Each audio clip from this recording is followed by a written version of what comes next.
Good evening. I'd like to welcome you to the Thursday, May 18th, 2017 meeting of the Granada Community Services District Board of Directors. And we have, so we're going to call the regular meeting, so we have roll call. Okay, President Jim Black. Here. Vice President, Director Matthew Clark. Here. Director David Seaton. Here. Director Leonard Warren. Present. Okay, and also at the table is General Manager Chuck Duffy and our District Council, Jonathan Whitwer. I'm Delia Camito, the Assistant General Manager. And do we have, do we have anybody who wants to do public participation? Okay, well, we'd also like to make no one's going to be speaking, that's fine. So we'd like to make a special, actually, we're honored tonight to be joined by Rick Lohman, we're very sad to be losing here, but he's been on the board for a number of years and really has been an icon for us and a source of inspiration. So we do have a certificate for you, and I'll read this to you. So a certificate of appreciation to Rick Lohman for your dedicated public service, outstanding leadership, and valuable contributions and achievements as a member of the Board of Directors of the Granada Community Services District from June 17, 2004 to April 17, 2017. And it's all been signed by everybody on the board, and we thank you very much, Rick, for all your help. Thank you, Rick. Thank you.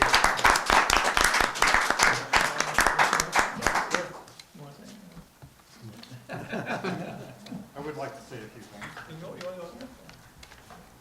Since they already cut my mic here. We don't wait around. How soon they go. There we go. First of all, I'd like to say that it shouldn't just be my name on the thing. I think every board member here's name should be on there, and every board member's name for probably at least the last 20 years. That goes through the Pollards and Gail and Lenny and Laura and all the way back, I know, to Kit Dove. Because many years ago, those groups sort of took back the Granada Sanitary District and made it into a community-centered organization which was going to work for the community. So everybody's contributed for years and years and years and years and done a wonderful job.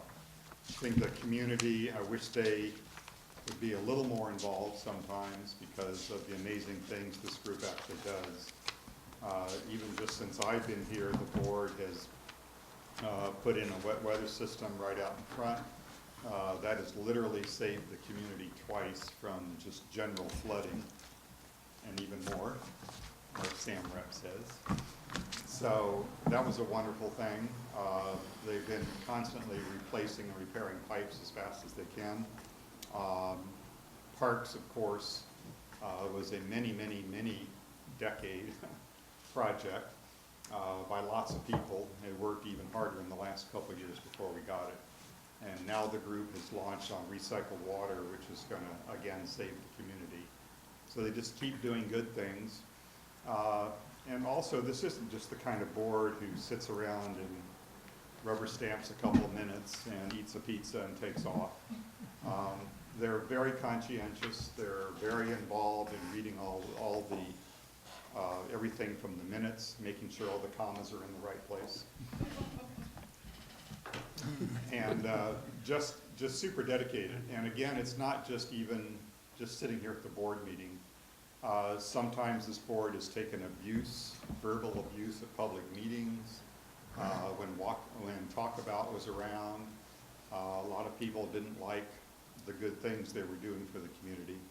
So they had to put up with some of that too. But I just think it's been a great group. It's been a great education for me, learning tons of stuff from everybody here. So everybody from the staff to everybody else in the community, I'd like to thank them. So, thank you, folks.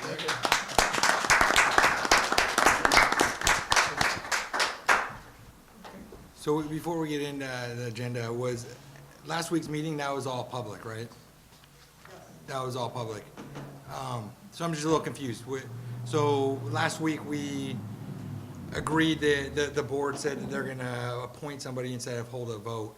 Why wouldn't, if something's that crucial that the public needs to hear about, why wouldn't we have just held that today as part of an agenda item? Why did we rush to hold a meeting when there was no need to rush? We had adequate time, and we could have a camera on the discussion rather than try to rush to do a meeting. Oh, you know, something that the public, either way, whether we vote on it or not, that's something that people want to hear about. People want to, that's the whole point of having a camera.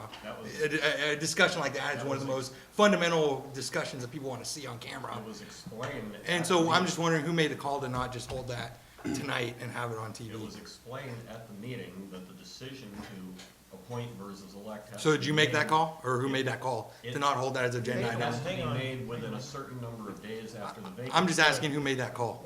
Was it your call? State law made the call. No, we had plenty of days. We had 60 days from the date. David, the goal And you know is, that. with that kind of decision, to have as many board members as possible and due to. But on also have a, that's the whole point of, you know, we talk about Brown and all this stuff. The whole point is to have those discussions on camera, not to make, there's no one in the room, no one except us. As far as I'm concerned, it's just board members, it's not being recorded, and we're talking about something.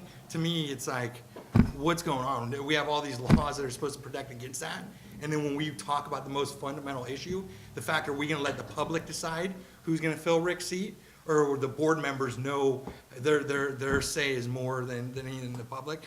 Even if we vote on that, the fact that we're not putting that on TV, to me, that reeks of hypocrisy. I mean, and just trying to fly something in, and, you know, that's something that fundamentally needs to be on camera more than anything else, that discussions that take place. And you know, I think that an effort wasn't made. I see the reverse. An effort was made to not have cameras on that discussion. State law requires the decision. 60 days, so we had, No, 30 days. we had plenty of 30 time. days. The decision to appoint versus elect has to be made within 30 days. There's three different after options. vacancy. There, we read it. No, you better go read it. You could default for 60 days You are wrong. and You let are the wrong. county decide. We read Okay. it. Hang on. What I'm wondering is who made that call though? Was it Jonathan? Was it you? We discussed having, thanks, Rick, see, To not have cameras on that. Whose call was that? the camera issue, I don't. So you made the call to not have cameras. Somebody made that call. I just said, I don't know.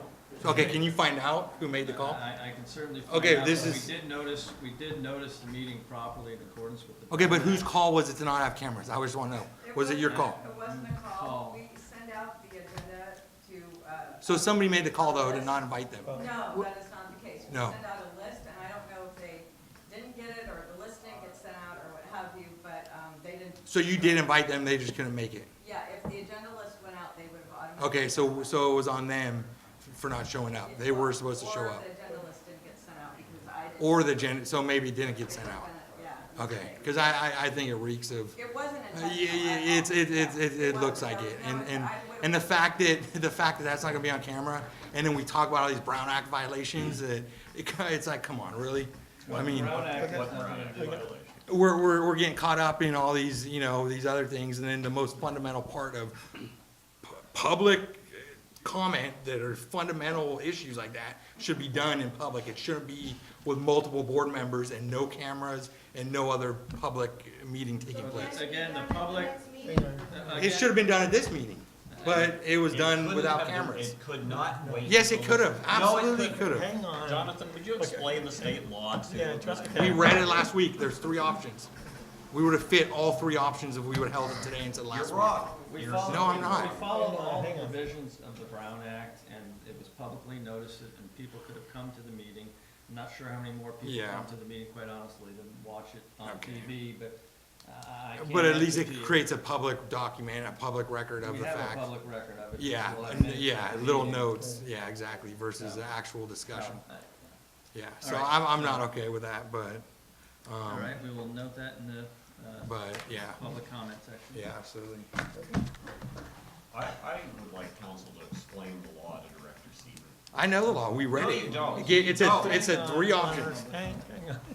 You do not know the law. Hang on. We're getting off the agenda here, but I like to kind of can we, But the thing is, he's made I am. incorrect accusations, and those need to be corrected. We can do What's incorrect? it. John, We do not have 60 days from the date of the vacancy. That's one of the options. There's three No, it's options I not. explained. We have 60 days to complete doing Guys, the. it's 30 days to appoint somebody. The decision. Leonard, this is public comment, let's not get into a debate because this item's not on the agenda. Well, he's already Yeah. blathered Okay, I on, know. basically. Blathered lying. on, I'm trying to, Hang Your on, comment because is- we took a vote on something that the public is completely in the dark about. All right. I'm trying to explain And you've explained it, and I that said this is a we- conversation that should be discussed on public record. Absolutely, this is not something that should be done in closed doors. We've heard your comment. Yeah, but it's just, there's a history of this where it's like, Okay, okay, Ari, what, your INC, thank you. yeah. We're ready to move ahead, okay, so, so go to the first, agenda item. Consideration independent contracted agreement with Ames for GIS system, system service and maintenance. Okay, I guess I'll explain this one. We have an existing independent contractors agreement with AIMS, which is an acronym for the Asset Information Management System. That's the GIS system that we use, staff uses on a daily basis to look up customer information and parcel information hookup, call-outs, and all kinds of, it's basically a database of our lines, our customers, and information on the lines. And what we discovered is that the agreement that we have that's existing is for ongoing hosting, monthly hosting services, but it does not include actual service for service calls or questions. We had an issue come up with the Sewer Authority Mid-Coast side where they've got some issues with their GIS system. And it was Pippin Carvano called, he's an engineer for Montero Water and Sanitary, who's handling, I guess, some transition work. And he called me to ask for some information on our system, which I couldn't answer. So I referred him to our representative from Ames, which is Jerome. And Jerome has no service contract to do the work on. So what we have before you for hopefully consideration and approval is to approve a service contract with Jerome for our existing GIS system. And so what I've provided is the independent, this is our standard independent contractors agreement, which I've modified to be exactly like the existing agreement that we have, except for it has the appropriate language for the service, ongoing service. And this would coincide with the other agreement in terms of its expiration, which is in the year 2020. It can actually be terminated at any time by both parties with a, I believe it's a 90-day notice.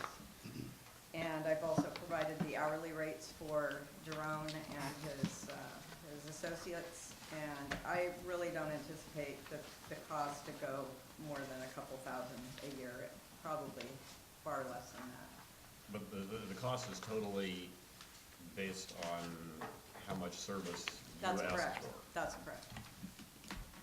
So, And Delia, you changed the, Yes, yes. I had, in the memo, I had hoped that we could give, have a maximum amount of 5,000, and if anything goes over that, or a particular project would be higher than that, we would have to have a separate approval and agreement for that. So this would just be for the day-to-day ongoing things that we need Jerome for, to ask him for questions, for changes in the system. Occasionally, we have to implement or key in data that we haven't done before, and we might need to add a line for it or something like that. So he would instruct us on how to do that. so if this is our standard contractor agreement, we need to fix the template because there's a whole bunch of commas missing from this. As long as there's no wording. What's the stipulation has to go, did I read until year 2020? 2020, that's Why, correct. is that standard, that long? I don't know how contract? that date came about. but it's We in- just usually do 3 years. Yeah. Okay. That's all Yeah, it and I is. did want it to coincide with the other agreement, because at some point, I think it would probably be better if we could just It would combine be, them. yeah. But rather than, terminate one and combine them now, I just decided to do a second one to coincide with it. Chuck, you might know better than me, but isn't this one of the primary things that the grand jury report called out as far as non-value duplicate cost centers, that all these 3 to 4 agencies are paying 3 to 4 to cost, and then it's less robust, there's more errors?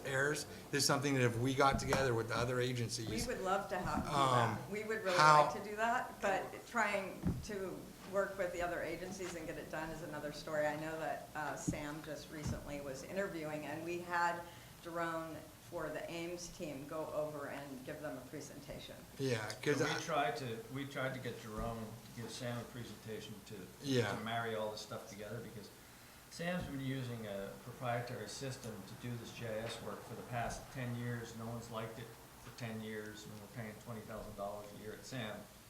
And we've talked about getting rid of that, and they just recently, passed a new contract for GIS. But we tried to bundle it. yeah, I mean, I'm just wondering if I know I've listening to some of the meetings, you know, the director talks about can't even set up a time to get everyone together multiple months on end, so I could see how something could, you know, the cooperation needs to be there, but I just feel like, I've heard other people talk about this, where it's like, this is the no-brainer, that this benefits everybody, saves money, and it's just a matter of Well, getting a little bit of momentum to but do remember, to upgrade the legacy But system. remember, this isn't necessarily duplicative like you're talking about, because the changes they're making relate directly to our pipelines. Yeah, So it's not necessarily duplicative, like, you know, Sam's keeping one, you know. Yeah. We have to do this stuff, and we Yeah, put absolutely. our maps into place, you know, whatever Yeah. it was 10 years ago. So this is just kind of upkeep. Yeah. So, you know, whether even if we bundled this contract with Sam, they'd still have to do the hourly work when we Yeah. change the pipelines, or, you know. yeah, but it would just be a more robust, I'm sure we have areas, same areas with different information, same exact geographical area, our system says one thing, theirs says another, just because over time, there's It should be the same. either little It discrepancies. should be the same Yeah. underlying, But if no GIS one's data. reconciling that, though, Yeah. that's what I'm saying. I mean, I feel like that's, I don't know, I just feel like I've heard other people talk about it. That's obviously an area where it seems like a no-brainer. It's just a matter of We- getting the momentum to upgrade, which is hard for anything, you know, but I just think that, you know, that's where I would feel more comfortable with a shorter date, just in terms Well, we of. can We can always terminate terminate the contract. anytime, Yeah. yeah, I think it's a 90-day notice, Yeah. so we're not locked into Like I it. This said, is actually not So a new maybe you could service. carry that conversation on with them and, you know, because it sounds like everyone supports it. Well, Just- like I said, I Yeah. had the conversation with Sam, with Montero, and Half Moon Bay about putting this all stuff together, and Jerome is, some people are looking for different things, so what we're looking for from a GIS system isn't necessarily what Sam is looking for a GIS system. Yeah. They may be looking at it to generate work orders to clean the system. Absolutely. That's not what Delia and I are looking for. We're Yeah. looking at pulling up a picture, clicking on a thing, and Yeah. whatnot, so it's a little bit different.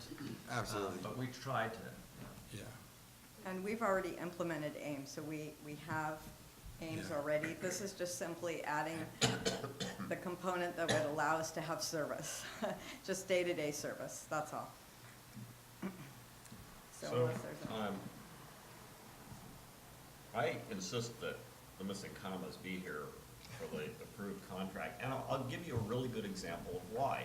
The first missing comment that I noticed is on page 7 of the packet, paragraph 5, indemnification for damages, taxes, and contributions. In fact, I missed a missing comma even in the title there.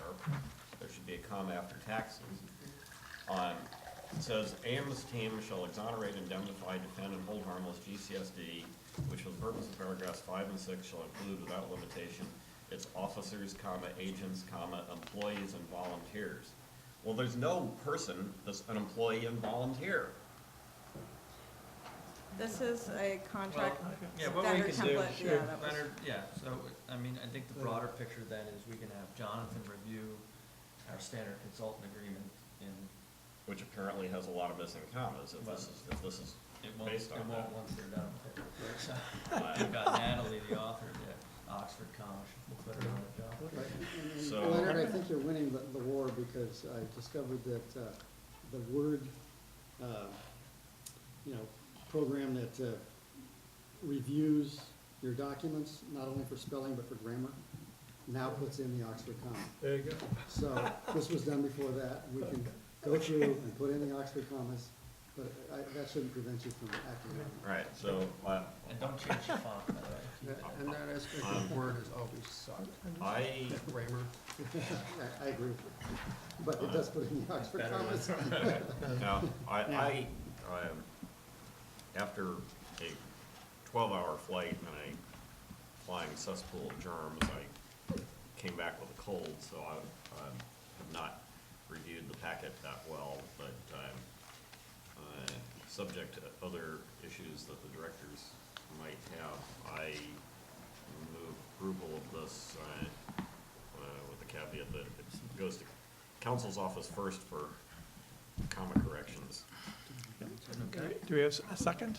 So on page 6. Oh, sorry, go ahead, sure. In paragraph 2, the figure in there should be $5,000. And it's, what is it now, 2,000, 3,000? 3,000. 3,000. So we would ask the motion to approve that amendment. So $5,000 not to exceed. Yeah. I'll second. But I have a comment, which is, I'm sure the Ames team is wonderful, and I have nothing against Fremont, but when we're talking about having people who need to come over here occasionally, maybe next time we can look for someone a little more local. When would they need to come over here? Jerome Yeah, is, that's a very rare. yeah, they're doing- there they're would be doing really their be no need. business. Most of our service is done over the phone. Yeah. Yeah, we haven't And- seen Jerome. Yeah, we haven't seen him in quite some time, but he's actually a spinoff from Kennedy Jenks in San Francisco, and that's where his home office is, so. But originally, he was based in San Francisco. So basically, you're confirming what I'm saying, that it doesn't really matter where he is. That Not right. really. This thing called the internet and telephones. Yeah, we don't have really a need for him to be here at any time. Well, my Because company, that's the same issue we fight with getting engineers, actually, because that's more important. Yeah. Having a local guy who can get here in 20 minutes, so. my company's office is 3,000 miles away. I've been there about 3 times in 7, 8, 9 years. Well, it's a public agency, and, you know, it'd be nice to give local people work. You know any engineers here? Yeah, but their offices aren't here. Okay, can we vote on this? Jimmy, you gotta call the No, question. it's, you know, but until we had a motion, and haven't had a second yet. Yeah, I seconded. Oh, yeah, sorry, thank you, thank you. Okay, so we're ready to vote? Okay, all in favor, aye, say aye. Aye. All opposed? Okay, so it passes unanimous, okay. Good, thank you. Okay, getting on to item 2. Consideration of ordinance amending the district ordinance code relating to parks and other district property regulations and related enforcement provisions, second reading. Okay, so your board approved the first reading of this ordinance at our March meeting. We obviously didn't have a April meeting, so to enact this ordinance. Technically, this is also the April I meeting. guess it is, because the whole adjournment business, but yes. So your board's required to pass this at a second reading for us to put the wheels into motion to make it a final approved ordinance. And so the motion should include reading the title, waiving the reading, full reading of the ordinance, and then adopting the ordinance as its second reading. Since this is the second reading, and assuming that I read it the first time, can I assume that the fact that I didn't read this copy is irrelevant? This has to Should be, be because the same as, we're making it the same as the board finished with at the end of the first reading. Yes, they're identical. okay, I move adoption of, Let me make it, Read my, there's Read a, the title, read the- so yeah. there's a comma question. On page 21, section 35609, no domestic animals, no, comma, cats. Just drop that. Okay, so That's- clerical wait errors a minute, can be where are you? corrected. 356. Oh, there's an extraneous comma. Yes. And I'd also 21. like to comment at the top of page 23, the very top line, last word, I would like to not assume that our general manager will be a his always and use, You know that state there. law declares I can that to be take that irrelevant. comment anyways. I don't care if state law, what? Are we talking about me going transgender, Well, I wasn't gonna say that, but you just did. or what page was that? 23 at the top. There's also his in the next section. Right. Do we, how do we publish this without it taking out a whole section of the review? There's a authority to make a summary, and that should be at the end of this ordinance.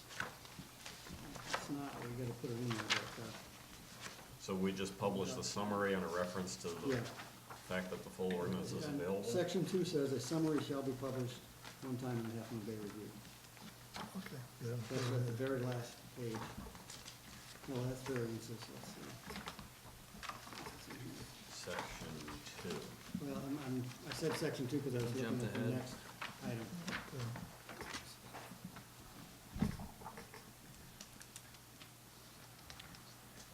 All right, so I don't see it there, so We should add we've it. got to add the language that is in the other ordinance that says, Well, do the we summary have, shall, it does say you have to order it, I summary. know the board has to direct us, can we make it as part of the motion? Yes, Or- Yes, yes, yes, yes. So, but we don't have to add it to the actual language, or do we? I would recommend you put it in the actual language so that when the final ordinance is signed, Okay. it says that. So where is that language? Well, where it is in the next item Right? is in section 2. On what- It says what a page? summary, Page 41. page 41, a summary shall be published one time in Half Moon Bay Review. And that language should be added in the last paragraph on page 37 above the eyes. Page 37. So it's regularly introduced such and such date, and there, after passed and adopted at a meeting, and a summary shall be published, is what we would have. Okay.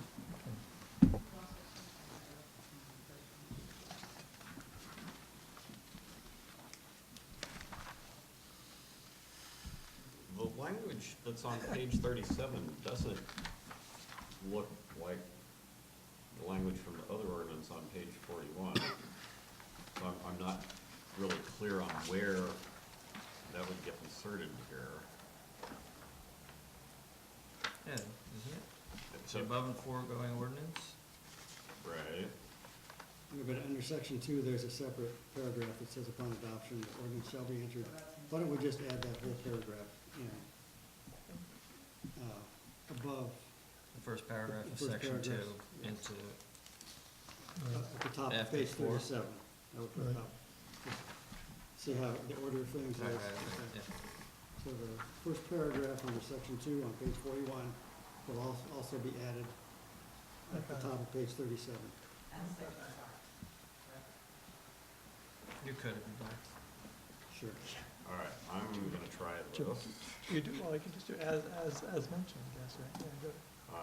Yeah, you want me to read the motion? Sure, sure. A motion? Sure, if you wanna read the suggested motion, that'd So be good. Yes, the thank you. suggested motion would be to read the title and waive by motion the reading of the entire ordinance, the second reading, to adopt the ordinance by, and also to add the summary language stating that the board has approved publishing a summary of this ordinance in the Half Moon Bay Review, as we described. And President Blanchard read the title at the Yes. beginning of this item, Yes, so it's already done. right, that's So correct, moved. that's correct. Okay, Second. okay, so are we ready to vote? Oh, okay, all in favor, I say aye. Aye. Aye. Anybody opposed? Okay, so it passes. Thank you, John, and thank you for doing this. So to make, um, to make editing corrections, like punctuation and other trivia, that doesn't count as amending the correct. ordinance? As long as you don't change the substance of the ordinance. So now we're ready for item 3? Item Okay. three. Okay. So this is consideration of an ordinance amending the district ordinance code relating to sewer permit variances for non-conforming parcels, second reading. Okay, and this is substantially similar to what we just did. You had the first reading at the March meeting, and now you're required to do the second reading at this meeting to give final approval to the ordinance. And that ordinance does have that language in there, so we don't have to. So, All right, I move approval of. I mean, can we talk about this? Okay. But if we want to make any changes, then it has to go back. Yeah, I mean, you know, if I was a resident of Miramar, I'd be heated if I wanted to live there long term. We're creating a functioning obsolescent micro real estate market. If we keep approving these substandard lots and all of them are 2 bedrooms, in 30 years from now, if you want to move to Miramar and buy an existing inventory and not build a new house, your only option will be a 2-bedroom house. We're creating long-term functionally obsolescent housing. I mean, I get why we want to limit on square footage. I get totally, people, if they want to add more bedrooms, they pay more. You know, I'm totally on board with that. I think that's a great idea. But to come and say that basically we're setting a precedent where all these that are get approved are gonna be 2 bedrooms, and if that's all that takes place over the next, you know, couple decades, we are single-handedly damaging the Miramar real estate market. It's gonna be impossible for a family to go out there and buy an existing house because of the same square footage. A dad with a son and a daughter, his only option to live in Miramar is they have to share a room. Because of same square footage, he could just make 2 smaller rooms, I and his disagree. kids could get their own I rooms. disagree with your premise. Why wouldn't they go buy a 3-bedroom house if that's Because what they in need? 20 years, there's not gonna be any on the market. It's gonna be all 2 How, bedrooms. how do you know Because that? everything being approved, these substandard lots, There are always. we're setting the precedent right There are here. always people looking for smaller houses. with the variance in place, you have that option to make judgment calls. By establishing this, we're single-handedly creating inventory long-term that's gonna be 2 bedrooms. Right. We're not gonna see any more of these same square footage, same footprint, but just a dad wanted his family to live there, so the rooms are a little bit smaller to have an extra room. And to me, it makes no sense. If you wanna charge people more, charge people more. Square footage makes sense, but to limit on bedrooms, I think you're just creating long-term, you know, supply issues with where, you know, you're gonna see that, oh, these are gonna keep getting approved, but now they're all gonna be 2 bedrooms. So now, long-term, all these people doing these, instead of the variance creating that dynamic where you get neat projects, it's gonna all be 2 bedrooms, and long-term, it's not gonna happen overnight, obviously, but long-term, we're flooding Miramar we're changing those dynamics, which is interesting, because it kind of goes against Miramar the way it is now, so it's kind of, you know, in terms of kind of, I don't even see, you know, I don't know, I just see some issues where they could be absolved by just having a variance in place, where maybe it's a 1-bedroom, maybe it's a 2-bedroom, maybe it's a 3-bedroom, but the variance allows us that control, allows the governing agencies to make judgment calls, versus, to me, it's just like any tax loopholes, anything, eventually over time, people just find loopholes to it and get around. I mean, this isn't doing anything except, to me, just creating a bunch of long-term 2-bedroom housing in Miramar. I think that's a problem. How many houses do you think this applies to? You know, how many lots are out there? I mean, No, long-term. that's not the question. How many You- substandard lots are there? You know, to me, it doesn't matter. Going forward, it's gonna apply to all of them. Every No, substandard lot, Well, yeah. yeah, how many- every substandard lot going forward will be a Right. 2-bedroom. How many of those are there? All 100% of what's going forward. How many? I don't know. Non-consolidated. It depends who you ask. It depends who you ask. There's No, that. we actually have a report that was prepared in Okay, 1999 or okay. 2000. Okay, so how many, Leonard? I didn't look it up because this is second reading. Okay, You so already- you I don't already know made either, the so let's move on. argument. What I'm talking about It's is, at the most a few dozen. okay, maybe, but, It doesn't matter because there are many, many times that many monster houses. I mean, if I lived in Miramar, I mean, if somebody did that, you're just putting downward pressure long-term on real estate prices for no reason. You're gonna see all these, MLS, you're gonna be looking 20 years from now, I wanna buy a house in Miramar. It's all you're gonna see is all these little 2-bedrooms, where it's like, gosh dang it, why didn't they just build a 3-bedroom? I have 2 kids, I have a son and a daughter, that same exact house, no one would ever know if they would've just And so what are people gonna do? They're gonna start doing maybe a legal addition. People get around things. It's like, if that's the point of government is, that's why variants are in place. It's a great, to me, this is something where I think we're kind of being short-sighted in terms of, it might sound good on paper, but we're really not limiting the total blueprint. It's clear that people jam as many people as they want into houses. Bedrooms don't stop people, it just stops the way they live. They have to sleep in living rooms or share rooms, whatever. But if somebody wants a place, housing supply is tight, they rent a place and they make it work, they squeeze it in. And I'm just saying, to me, I don't see how we could look somebody in the face, the same exact blueprint on the outside, but just, it has 3 bedrooms versus 2 bedrooms. Well, you've They just were- said this is a bad thing that won't make any difference because people will get around it. So why not vote for it? Get around it in the sense of Since it won't doing make any illegal difference. additions and things like that. That's not a good problem to have, that's a bad problem. That causes longer-term zoning issues It and is things. this district's responsibility under the local coastal program to see that infrastructure is not built larger than the public services. And this doesn't do nothing to address the size, that's what I'm saying, the same exact square footage, 1,300 square feet could be No, that's not the point. 2 I just bedrooms, made. 1,300 square feet, 3 bedrooms. No one would ever know, they just cut down on the size of their rooms. And so, that goes That's against what not- you're saying. That's not the Yeah, point well, of Matthew's right here. keeping wastewater. So what's the flow. point? But that's not gonna address it. You're just making Yes. a son and daughter share a room. They're still gonna use a toilet just as much. You can't discriminate against somebody that has 2 kids, and not rent to them. You have to rent to them. You're not doing nothing on the sewer flow. They're gonna take the same amount of showers, the same restroom stops. You're just making an inconvenience in how they live. And Nobody's long-term, forcing over them. time, Nobody's forcing from a them real to estate get into perspective, that house. it's, to me, it makes no sense. What you just said isn't solving with 2 bedrooms. That's solving with square footage limitations, maybe increased fees that incentivizes people. But your argument, I don't see the connection by limiting infrastructure, by making this 2 bedrooms, how that's gonna work when the same exact size property could just be a 3-bedroom. It's a well-established national standard that number of bedrooms is the best predictor of how much wastewater. Not in a tight housing market. That gets thrown out the window. You go look at the You way know people that? live. I know that. In a tight housing market, people do whatever they can to get especially on the coast, that's extremely And- tight housing inventory. They don't care. If they need to be on the coast, they make it work. And that's all. So we're depressing long-term real estate values in Miramar and making it more inconvenient and creating functionally obsolescent housing supply. 20 years from now, we're gonna have all these new properties, they're all gonna be 2 bedrooms.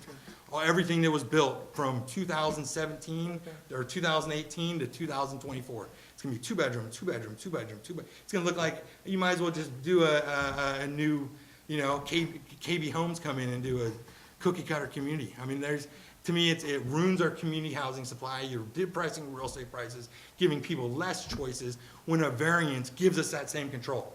We just have to, gives government the right to say 1 bedroom, 2 bedroom, 3 let's see how bedroom. many- We're taking control away from ourselves.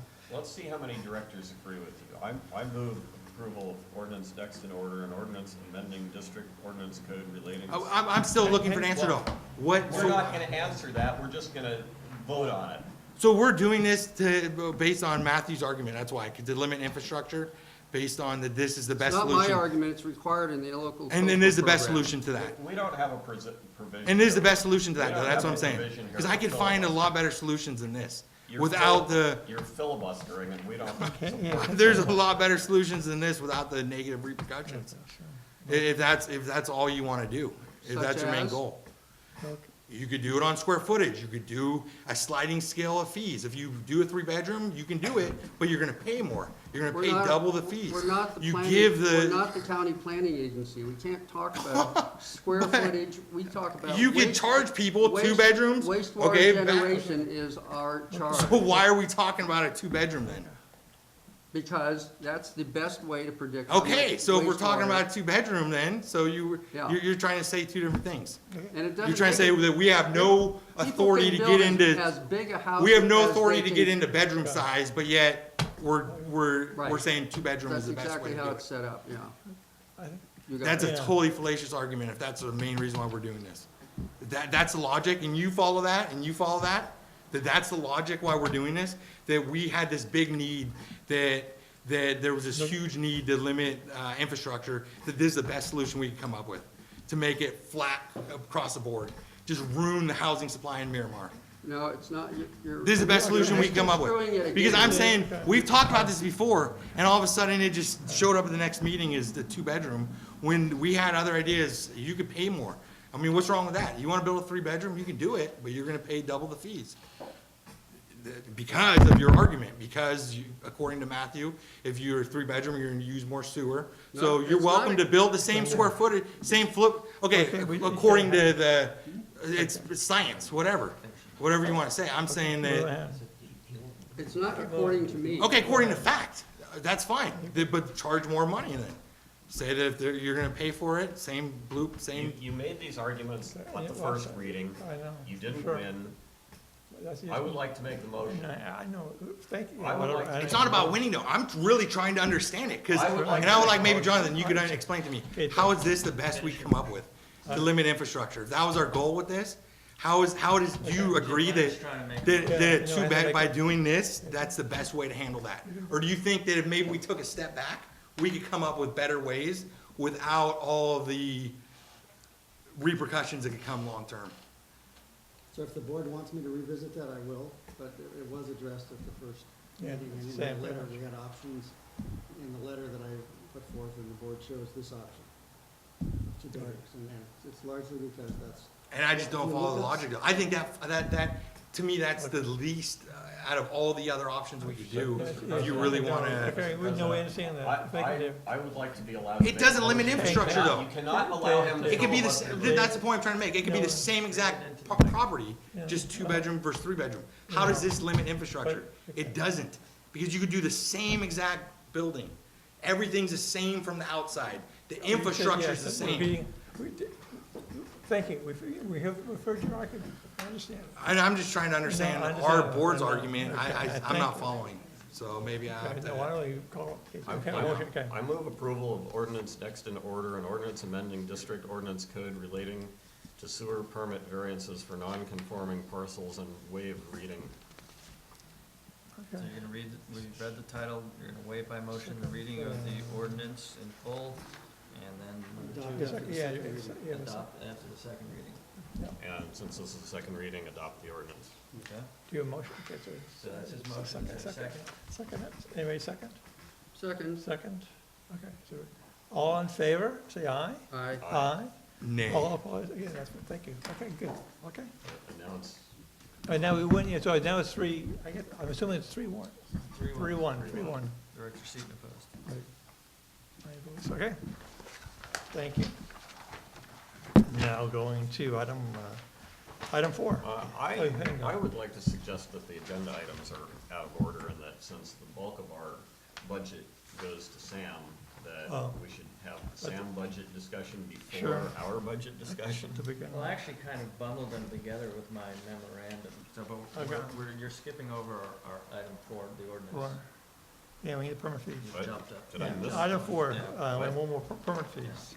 One more, then we go to the budgets. Oh, I turned Sorry. a couple too many Okay. pages. Oops. Almost there. Okay, we have item 4, consideration of ordinance amending district code, Article 7, related to permit fees, first reading. Okay, and this is the first reading of the ordinance that your board directed, I'd say staff, but Jonathan mostly, to draft concerning auxiliary residential units and accessory dwelling units. So Jonathan and his staff has drafted this ordinance in accordance with your board's wishes. And you can see we're stipulating at the bottom part of section 2, how much we will be charging various types of auxiliary units under this ordinance code amendment. And I have one addition I'd like to make. It's on page 45. Down at the bottom, you see the little I, double little I, for accessory dwelling units. And it appears that the legislature is going to correct the loophole that they created for us last year. In other words, last year when the legislature addressed accessory dwelling units and said what could be charged, it only applied to cities and counties and not special districts. They have a statute now introduced that will fix that, and that will make it clear that we can only charge for detached accessory dwelling units. If the accessory dwelling unit is attached, it says that we cannot charge a separate connection fee or a half a connection fee as in this case. So, in doing some continued house cleaning and getting rid of 20-year-old GSD stuff, I came across something that gave me a new idea on the approach here, and that would specifically have to do with a multi-family building, like an apartment building or even townhouses, or I think the things that inspired this over here, I think those are single buildings with 3 units each. You're talking about the Conran Yeah. proposal? So, just to be clear, the reason that this ordinance is on in the way it is in addressing the issues it's addressing is that we did promise Mr. Conran in March, I believe, that we would come back addressing his issue, which is triple I down there. Then we said, His issue and similar types of issues. well, we're not addressing apartments, right? Okay, because we're gonna come back when we redo the entire chapter 7, which we're coming back to your board with a redo of the entire ordinance code. And chapter 7 is gonna be in that, and we may even do that sooner because I know Chuck has been having a review of what our connection fees are and should be for even a single-family dwelling. You know, is the number that we've had since 2001 the correct number? So that's gonna come along later. So we were trying to address 3 things. Well, we really were trying to address 2 things. One is the Conran situation. 2 is the accessory dwelling units because the legislature acted on that last year. And so, right now, our ordinance code would say you charge a full ERU. And you can see that that's not really consistent, at least what the legislature had in mind. And the third thing is just quickly we already had auxiliary being charged at 50%. And the examples it gave were a cabana or a pool house. And it was clear that the idea of the auxiliary units, I think was originally, they thought it was gonna cover accessory dwelling units and all kinds of situations, but it was never clear. So now we're trying to make it clear, there's these 2 types of items, the accessory dwelling units that the legislature just addressed, the Conran type situation, and once you take care of those, auxiliary is not the right way to address this, and except to say, if it's a pool house or a cabana, then there should be no residential charge, because you're not really generating wastewater to speak of from that.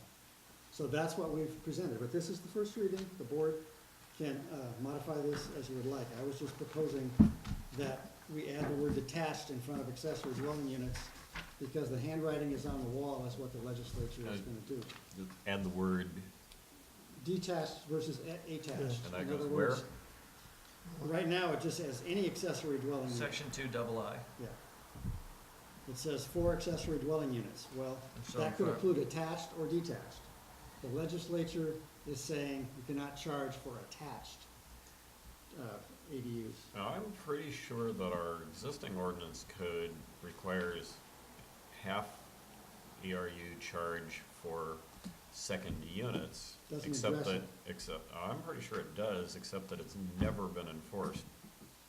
It doesn't address it. It says auxiliary is 50%.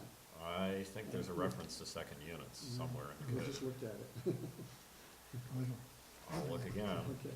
Well, it's not in this section, I'll tell you that. Okay, No, I think it's in there somewhere. okay, so it's, okay, so we have, As council has brought up, this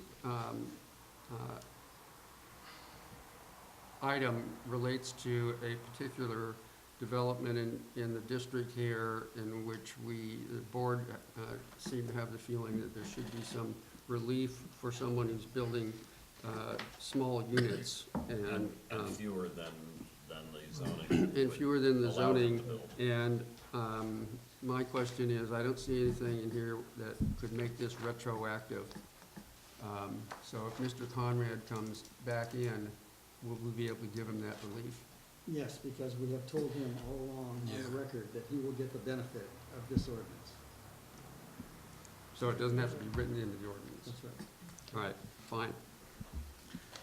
Doesn't 3 seem a little specific, in terms of similar people running into the same issues that he did, Wait, just, so where are you? section 2, 45, page 45. Oh, you mean Roman? 3I? lower- yeah, when, R3, less than 750 square feet, versus if we get into situations where somebody's dealing with the same issues that he did, but just not applying to those parameters, say R4, whatever else. There's no R4, the zoning. Whatever else, whatever zoning, whatever, zonings within- whatever other zoning or square footage outside those. Zonings within the district are R1, which is single-family residential, R2, which is duplex, like right here, So- R3, which is so R2 apartment buildings, and that's it, R1, R2, R3. So R2 comes up and it doesn't fit that, are we gonna be dealing with another upset person that, that says, hey, why wouldn't you grant me that same relief? Just cause, you grant it to him just cause he's R3, I'm doing the same exact thing, just at a smaller scale. Actually, yeah, that's right, I thought about it some more, those are R3, even though they're duplexes, the zoning's R3. Yeah, so we don't. What about the 750 square feet? That's just a figure that we have used elsewhere in the code. The assumption being that fewer people are gonna be in something that small and generate less wastewater. Right, and then so, just so everybody's clear, what it's saying then is, if once you qualify as all the units being under 750 square feet, and you are developing fewer units than the zoning would allow, then you reduce the connection charge by the percentage of the dwelling units actually developed over the number that could have been developed. So, say you could have developed 10, you're only developing 6, then you would only pay 60% of the connection charge. And so where did the 750 come from? We just, The 750 has, I think that specific number was lifted from what the county limits caretaker units to in principle. That's right, it came from it's in our code as well, and it's relating, again, to those types, that's the waterfront unit, the caretaker unit. The and it may 750 shows up even in be multiple the places. Mixed-use one, I'm not sure, but anyway, that figure was intended to be so consistent. you just with the use it as county. comparable, but there's no reason why we can't say 950 or whatever. I mean, that's just, That's that, right. we That just would threw be out up that to the number. board. Well, what happens with this stuff, David, if someone comes to us and has like Yeah, yeah. 760, right? Yeah, Well, yeah. then it's, at some point in time, we make a judgment call and I come back to your board and say, hey, we made this Yeah, work. I'm just saying, the 750 seems pretty narrow. It seems to me like a lot of, there's this, not too many are gonna even fall into that. A lot of them are gonna fall more into 800 square feet to 1,000 square feet. You start getting below 750, you're getting micro unit, 500 square feet, 600 square, you don't see as many 500 square feet units as you do 800, 900, 1,000 square Do feet. either of you know the size of, say, Conrad's Yeah, units? she wrote it out, they run, around in the 500 square foot to, just under Yeah. 750, I think. But like I said, Yeah. part of what we did with this Genesis, when we talk about compacting, you're not adding wastewater by having a pool and having a cabana. The guy Yeah, just no, I goes get to a that. cabana to change Yeah. and whatnot, so. No, I think, So we tried to associate what wastewater impact is having in the system with discharge, so like I said, Yeah. if someone came in and they were building a thing that had 760 square foot things, I'd come back to your board and say, here we are, and you could, take a look at it then. We had a long discussion about this, all this stuff happens relatively rarely in this district, and I have broader discretion yeah, in my other districts to assess ADUs, because it's tough to codify every single yeah. situation that comes in front of us, and so we use our best judgment on what we should charge people. Okay, and Chuck, when we come back with the full section, chapter 7, I guess, is Article 7. We could probably give you some more discretion if the board wants to. So it'll apply to apartments or whatever. In other words, that would be the place. Okay. What we're trying to do is address Yeah. the situation we had with Mr. Conrad. Right. And other similar types of situations. Yeah. But, and you can even modify that when we come back again. You know, if we find out everybody's coming in with 760 or 800, by that time we can modify it. We're just trying to get this Yeah. part done so we can get that. And that would be my only comment. It seems like, yeah, I mean, it works in his situation, but it seems a little specific where I feel like a little bit restrictive. Everything else I'm fine with. I think that number. We try to stay consistent with the county Yeah. as much as we can because the developer is going to be looking at the county's regulations. Right. And then if we're different, then it gets confusing. And I think the 750 appears in multiple places in the county zoning. I'm pretty sure it does too, and that's why we used it back in I chapter think six. It wasn't also- an arbitrary number, as I remember when we picked it. It was based on Yeah, county codes. that's what I said earlier, and I think that, and I don't remember this very well, but I think that the 750 appears somewhere in the county's regulation of second units. Well, not anymore. It's 'cause not they just a, it's modified not a it. limit, but I think that the rules are easier to get second unit approval if it's below 750. You have to do less work or something, I don't really remember. Well, they just revised their whole second unit ordinance, so they've gone up to 1,200 now. And, yeah, this is just an ordinance your board's passed, Yeah. if a situation comes up that you wanna change it. I mean, I just look at it as a minimum. Oh, I understand. And I think that's probably why they came up with that number, because you can't go much lower without literally talking about micro housing. You know, if you say under 500, you know, you're basically saying, okay, we're gonna have a super small unit, you know? So I think 750 is about as low as you can go without, you know? So I think that's probably why they came up with that Well, there's now threshold. something in the state law called the junior accessory dwelling unit. Say what? Yeah. But the county did not enact that part of it. They don't have to. That was, they had to revise their ordinance to be consistent for accessory dwelling units for the, what we call the larger ones, I guess, up to 1,200 square feet. They had discretion to add into that a junior accessory dwelling unit. They did not. So that's why we did not. Okay, gotcha. Thank you. Okay, so. By the way, I saw two-bedroom apartments in China that were probably 750 square feet. Ready to move here? Yeah. You're sorry? Yeah. So I again, will we're move gonna read the title, and we're gonna waive the reading of the full ordinance. and Read the then- title and waive the, oh, no, don't read that. the motion- Ordinance next in order, an ordinance amending the district ordinance code relating to residential sewer connection charges. And as part of my motion, that we should waive the motion for reading of the ordinance. Waive the full reading. Okay. And then if you're ready to approve it as a first reading, then you should do that. But keep in mind that when we come to the second reading, you won't be able to change it at that point. Right, you understand. And are you including the word detached, as I recommended? That, Oh, yes, double Yes, F yes. as for detached. amended, is inserted. section 2, part A3, A2. So are you clear on the wording here? Okay, so we can go ahead. Thanks. Somebody want to have a second? I'll second. Okay, so we have a second. Any more? Okay, so are we ready to vote? All in Yeah. favor? Say aye. Aye. Aye. Anybody opposed? Okay. Unanimously? Okay, super. Thank you. Just in terms of considerations, I just think I mean, what about in terms of, what is the precedent in terms of a sliding scale and same, you know, with these fees, 4 bedrooms and stuff, in terms of incentivizing people to save money by having less of an impact.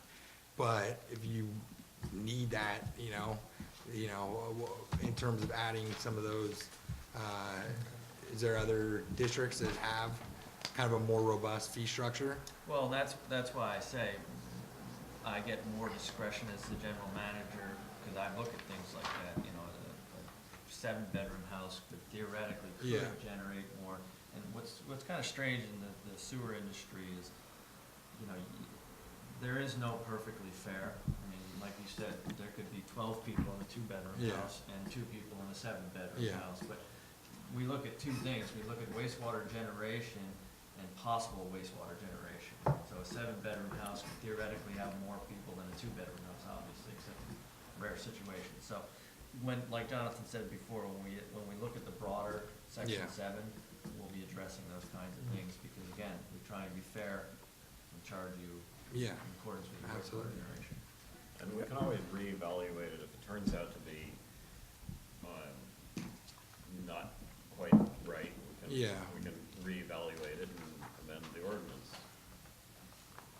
So, are we ready? Okay. Yeah. So ready to move ahead? Did that conclude? Did you want? Did you vote? Yeah, we voted. Yeah, we voted, yeah. Four zip.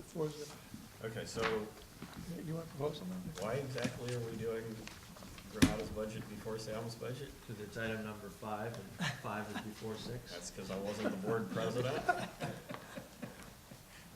Do you want to? We've done it this way every year, I believe. That, You wanna- No? that doesn't make it right. Right. Well, we, so should. Well, there's a reason to have you as president next year, isn't there? I think unless the manager can make a compelling argument to you. Okay, we got- I suggest that you reorder the agenda and put the Sam budget in You front want- of our budget. Does that make, that's fine with, I mean, that's fine with me. Okay, so we have, so Okay, we have so- item, then we have item 6 then. Consideration of Sewer Authority of Midcoast Side operations, 5-year infrastructure plan and contract collection services budgets for fiscal year 2017-18. Okay, so let me start with the GCSD budget first. What is that? Sure. All right. Guys, well, let's start with Sam budget first. Okay. So, My company president thinks that he's a stand-up comic, but you're not the president. he's probably funny. He is. There's that. Bear with me while I pull out all my notes. So we had a meeting today with Beverly Marshall, the general manager, Sam, and it was myself and Clemens from Montera and Magda from Half Moon Bay could not make it, but Vivian Hausen, her engineer, sat in. And we went through a rather lengthy discussion on the budget, and I think, you know, let me take the O&M budget first, not including the infrastructure section. The O&M budget, we went through a couple of the bigger line items, because that's what I generally try and focus on, wages. With the new format of the budget, they've created new account codes, so it's difficult to compare apples to apples from prior years of the benefit section, because they were put into a wrong section, account code before, and she's placed them into more defined sections, but now you can't go backwards and compare them. Aren't there titles in both versions that will let you match them up by title? Reporting what she reported to me, so, because we had the same issue last year. I mean, because there has to be a description attached to each account code. She explained it, I don't know what to tell you. I asked her, I said, can you do something that allows us to compare apples and apples, and for whatever reason, I mean, we had this issue last year, and she said she couldn't, so. You know, there was also some issues with how certain things were accounted for, and this kind of goes to the equipment repair sections. If they didn't have enough budget in the equipment repair section, they started taking it from professional services and things like that. She explained that, but the broader picture is, you know, the SAM budget seems to grow each year, and I looked at, the admin and the treatment section. You know, the wages increase each year. Again, they have different amount of staff, so it's difficult. You know, last year they allocated 6.25 people to collections, and this year they're allocating 4 or 5. So again, it makes it difficult to compare year to year.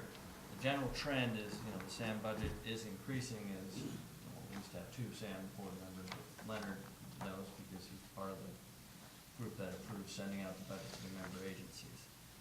So we went through a couple line items that are the big ones. You know, wages are what wages are to some extent. You know, we looked at, for instance, on page, I guess I'm gonna have to use this.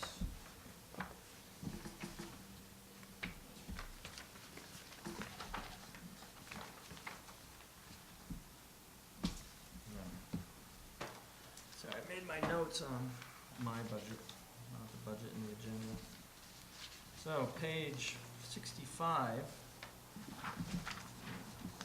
you know, Clemens and I and Vivian were there, and we focused in on professional services, on line item number 9 in the administrative services division. And we questioned why that was so high. You know, that's for things like the newsletter. She mentioned a couple things like paying for the union guy, who negotiates with the union on behalf of SAM management. IEDA, that's a fixed charge, it's gone up to like 900 a month, so Yeah, that's it's what, not- 10,000 a year, that's. And that's kind of where we got to when we started talking about it. We could only get to $20,000 or $30,000, so, you know, we asked her to look at that. Insurance premiums, and what's the other big one here? So we just I looked at bigger items that seemed bloated, if you will. Again, we can't change the wages. The wages are, you know, with how many people they employ and whatnot, so. Going forward to page 66, the next page, if you look at the treatment division, the wages again are what they are. What I do notice about that is they have increased from fiscal year end 14 from 327 to 589. Now that being said, the staffing has also increased. If you look down on line 25, they were projecting 4.6 employees, and you know, back in 14, and this year they're projecting 6.25. So that's increased as well. The big items we looked at there is line, again, 9, professional services. And that's the big one. We talked about that. The professional services line item is for services they can't do at the treatment plant for some, they use a company called Calcon to do calibration of instruments, to do electrical troubleshooting, to look at their SCADA system. It seems like a big number to me. Now, I'm not running SAM, so I don't know the details, obviously. Calcon charges their hourly rate for driving here from very far away. Right, and Right. again, I can't, you know, I'm not looking at the line itemization of the budget, but maybe when you're at the next SAM meeting, which I think is Monday actually, you might wanna look into that and see what that actually comprises, because, I don't know, Beverly's here. This is Beverly Marshall, by the way, SAM General Manager, hello. So we talked about looking into that line item and what that entails and whatnot. So that's again, it's a bigger cost line item. We're talking about professional services in the treatment budget. And that was kind of the big one. We also talked about equipment, because again, that's a bigger line item. Some of that stuff moves depending on how they account coded in the past versus how it should have been account coded. So again, it makes it a little difficult to go apples to apples from previous budgets. So in a nutshell, that's the O&M section of the budget. Are there any questions or comments about that? My only comment would be, you know, you guys talked about it's unacceptable that we can't get the budgets to be apples to apples, you know, managing one sewer system, but whose fault is it, you know? And I go back to a meeting I was watching where Beverly was talking about their budget, and people were kind of firing back at all the different ways that she should do the budget, and I could see the pain in her eyes, her talking about, I'm just trying to schedule a meeting and get everyone on the same page, and months go by without, and so to me, that's the fundamental issue is we, you know, it's not, this isn't gonna get done by some superhero just magically putting together these perfect budgets. That it's never gonna happen. It's gonna happen by, instead of Beverly having to struggle to get a meeting for 4, 5, 6, because of how fragmented the years and decades of how we operate our sewer systems, all located next to each other, but in different buildings.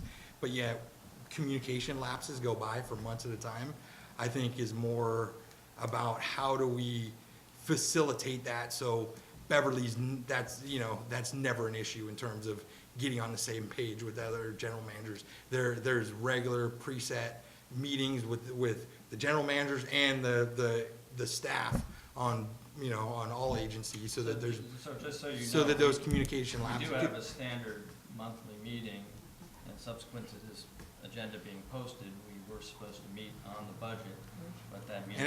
And so I would say it's, That meeting got canceled by Yeah. Sam, first of all, but let me go to your second point.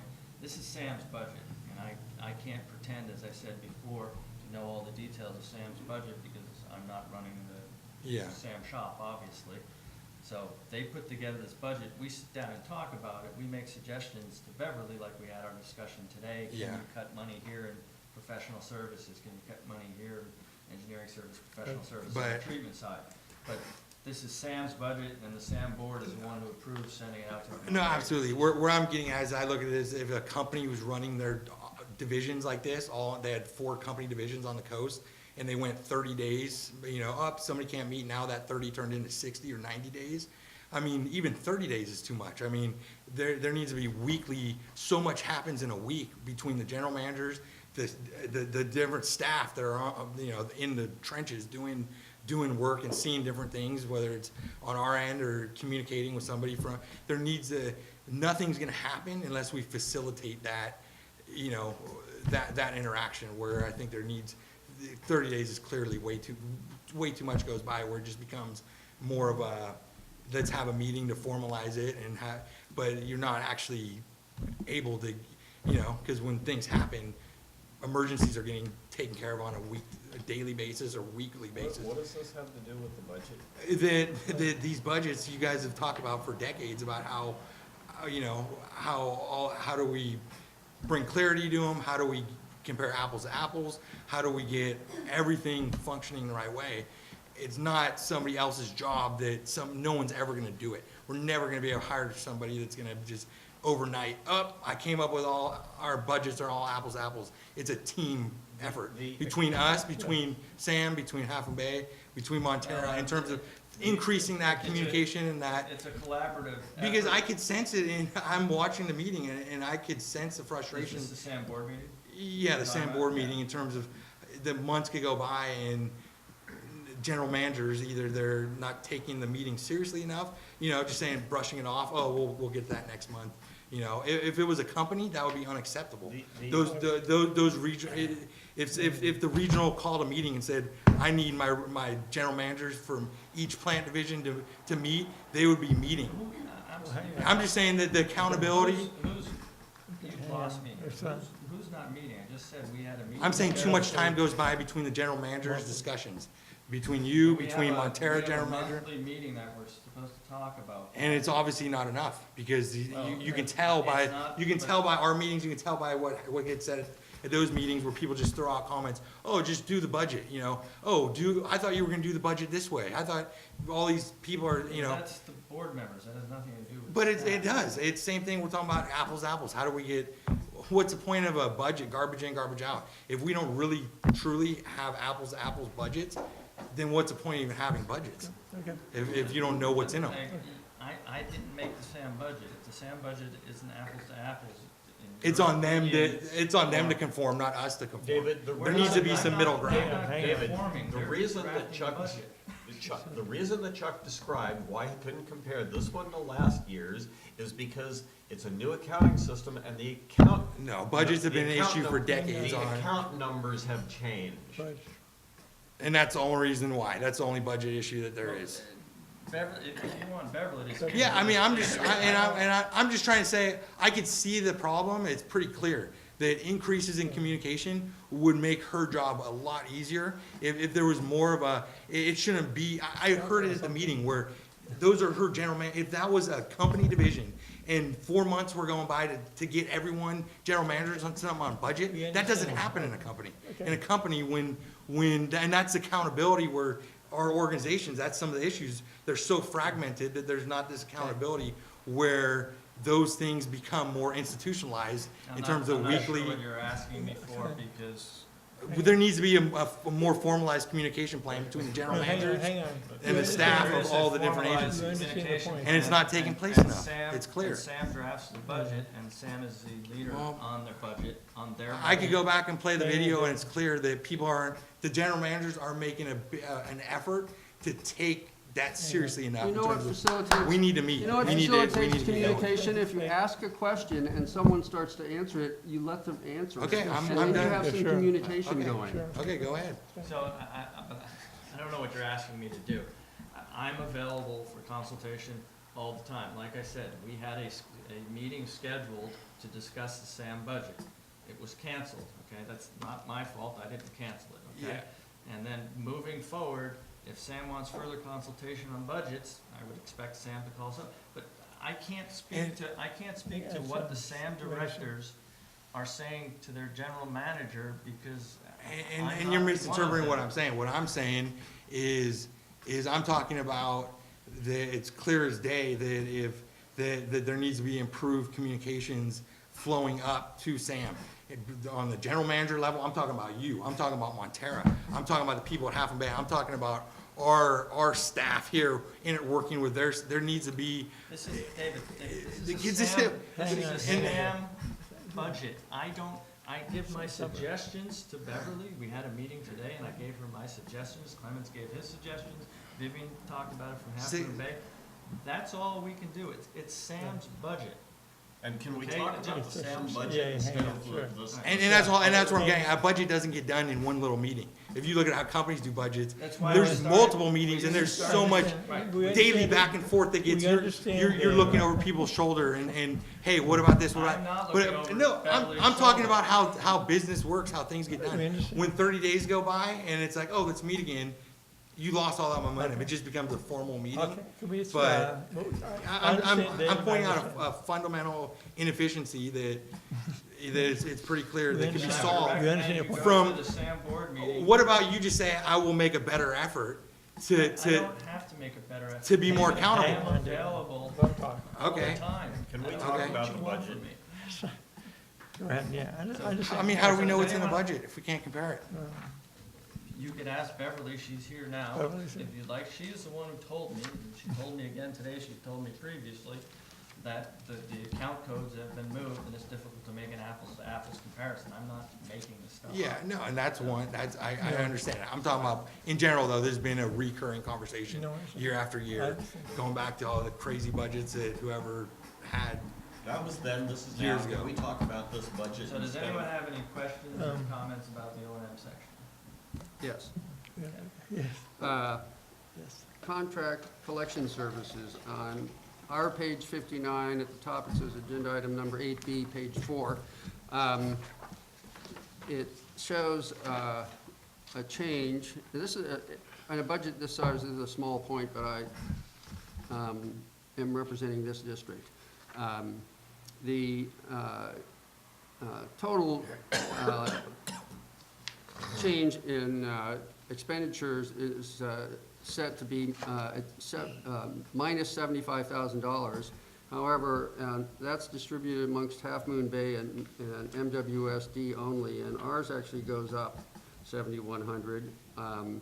And the reason given is that reallocation of costs between the member agencies based on the percentage of total lines cleaned and percentage of lift stations rather than on a percentage of total man-hours. And my question is, does that make sense? I mean, aren't the total man-hours, isn't that what the actual cost comes from? And And let me preface this, and you can tell me if I'm wrong. So Beverly had sent around, our old budget was predicated on man-hours, and I haven't read the collections contract in a while, but Doesn't specify, it just says we'll set a budget. we'll set a budget, okay. And so what Beverly did was went through the work of saying, look, sending a guy out in a truck is a far different cry than sending out a big Vector truck, manned with 2 people or whatnot. It's different than sending out 2 guys to do a pump station run, that kind of thing. So she tried to separate the hours out. Am I correct in Yes. stating that? Yeah. But the only thing that should matter is how much it costs to do each one of those things you just described. And that's what this budget does, is the cost for the collection system, there's many things that go into it. That's not just man-hours. As Chuck mentioned, the vehicles are far more expensive for the Vector and even the smaller vehicle than the, half-ton truck that drives around and does the the lift stations for the member agencies. So you're factoring in the wear and tear and the eventual replacement cost. Well, not the replacement cost, although in this budget I did, and that's one of the points of conversation that we had, is whether or not that's something that we want to do. But just the cost of maintaining it, the fuel, for example, when you're cleaning line, you have utility, you have water that is not involved when you're going out and looking and doing things at the lift station. The lift station is primarily the person in the truck driving around, and unless they find something that needs to be repaired and they need to buy something, you know, it really is a flat man-hour cost and a little bit of gas to get around. Whereas the trucks cleaning the lines, you have 4 people, 2 crews. One set is responding to customer call-outs as well as hotspots and other sort of specialty work. And then the regular cleaning truck is the larger one, and it's the one that goes around. And you have a lot of costs that are built into that, not the least of which is the fuel costs are completely different. And then you also have the water costs. You have the insurance cost, which is primarily associated with the sewer lines themselves. We almost never have a claim related to a lift station. They're almost always related to a main line where something's gone wrong and there's a claim.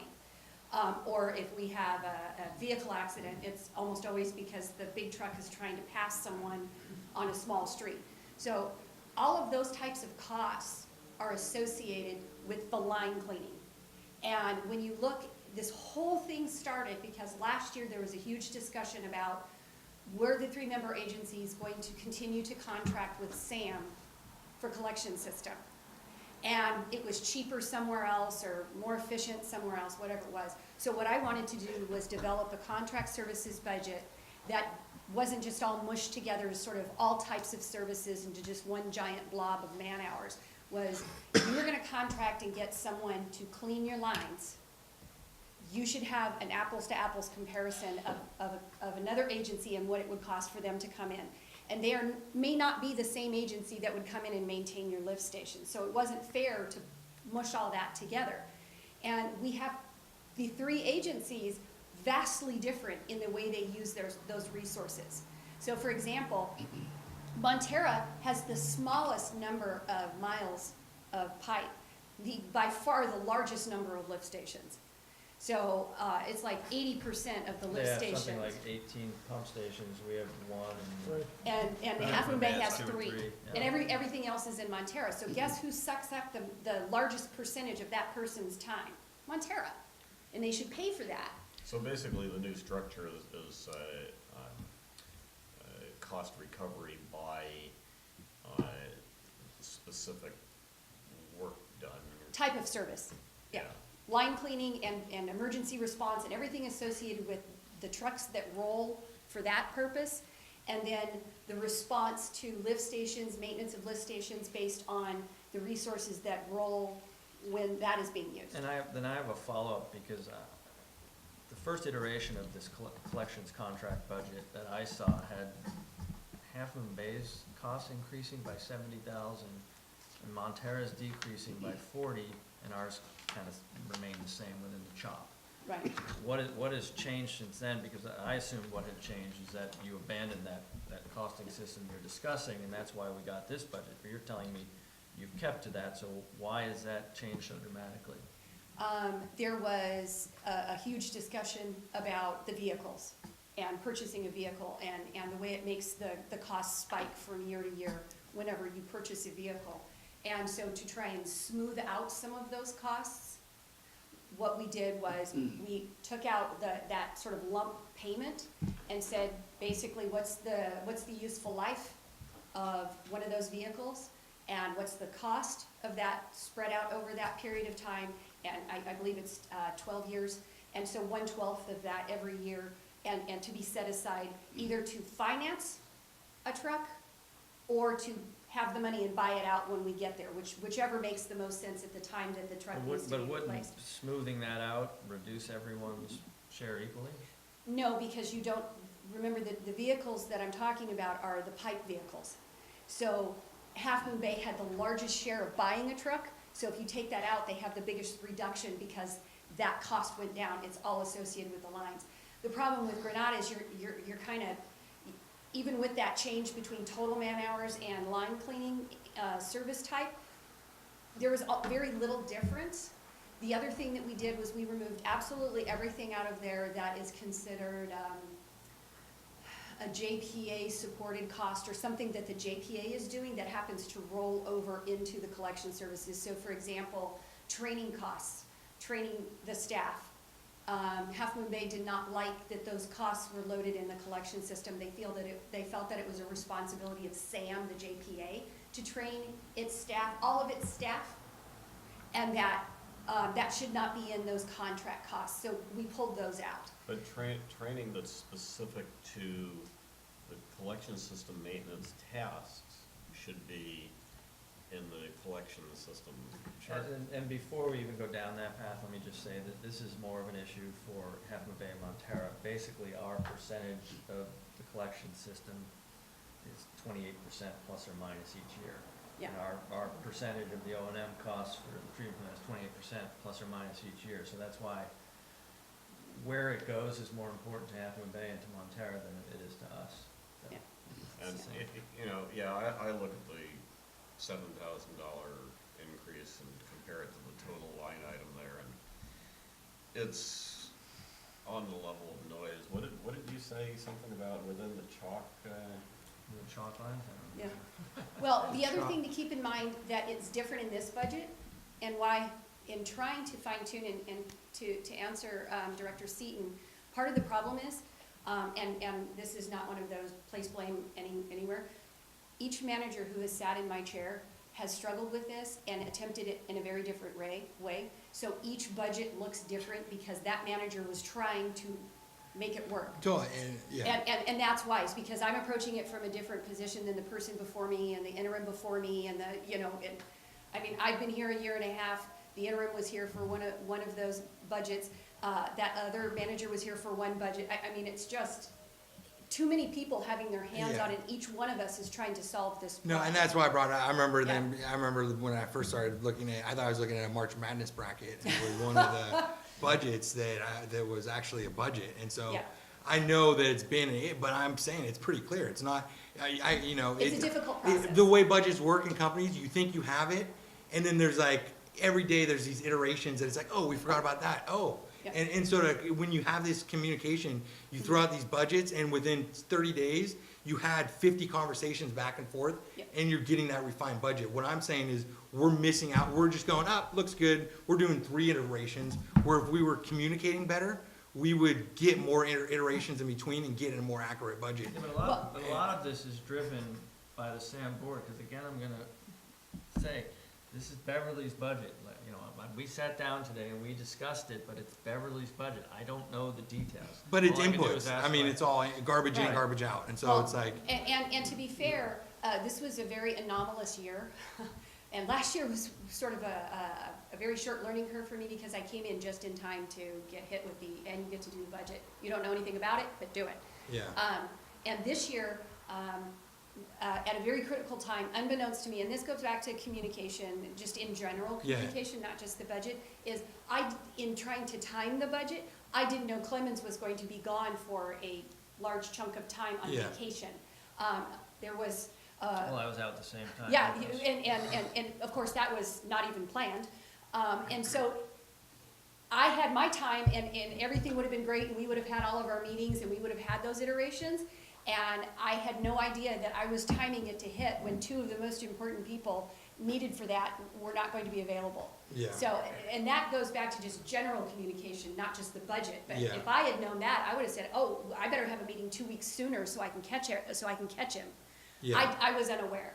But with the, I don't with, think Chuck could have told you that he was. oh, not Chuck, yeah, But- when, and to your point, we used to start, because Last I've year been we doing talked a this lot. 12 years, we finally started the budget process literally Yeah. in February, but the SAM board didn't approve the budget, and there was a lot of stuff at the SAM board level of, let's show 3 separate budgets, let's show an O&M, combine the O&M and infrastructure. There was a lot of tug Yeah. of war, and that made it difficult, again, to track. the Yeah, iterations. and like I said, I mean, it's That's absolutely, driven by the SAM I mean, board. like I said, I was watching a meeting and there's no specific blame, it's not pointing fingers at anybody.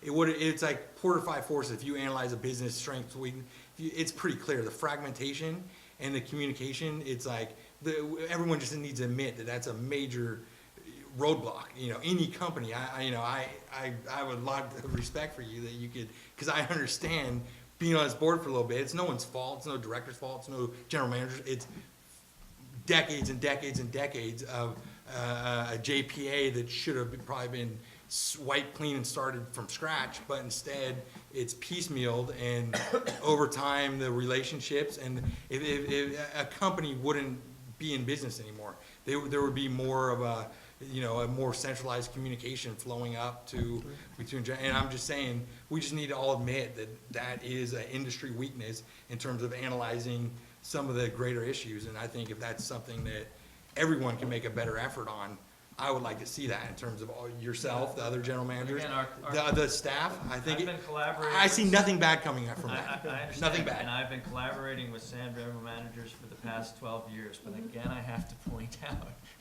this is Beverly's budget. It's Sam's budget. It is not a collaborative budget. Yeah. Beverly makes the budget. We give her our input. God knows what Yeah, the Sam and a board CFO does. could say the same thing, but Right. guess what? Somebody's feeding that CFO information. Well, and just so you know, So- a part of the problem, and I'm not speaking out of turn, I don't think I'm gonna say anything that isn't a known factor, is the focus points for each of the member agencies is very different. And the service levels and expectations are very different. They are not identical to each, between each agency. And the contracts were originally written with the assumption that everybody was sort of getting the same of everything. And so part of changing the way that this budget is to allow each member agency to decide what they want and more of or less of. Yeah. And to give them This is the a actual. collections Yeah. contract. On the Well, collections yeah. contract, and so that was the purpose of this. Absolutely. Now, on the reason why you're seeing it, and for one of the reasons in the collection system, and we talked about this at our meeting today, is in the past, all of the fog inspections, the source control inspections were always done by SAM, and it was really erroneous in thinking that it was a SAM program, because it's not. It Yeah. has to do with your collection system. The fog program, the restaurants and all of that other stuff, the grease traps, that has to do with your SSMP and your collection system. Sam's doing it for you through the contract, but if Sam wasn't handling your collection system, we wouldn't be doing it because we don't have fog problems in our force Yeah. main.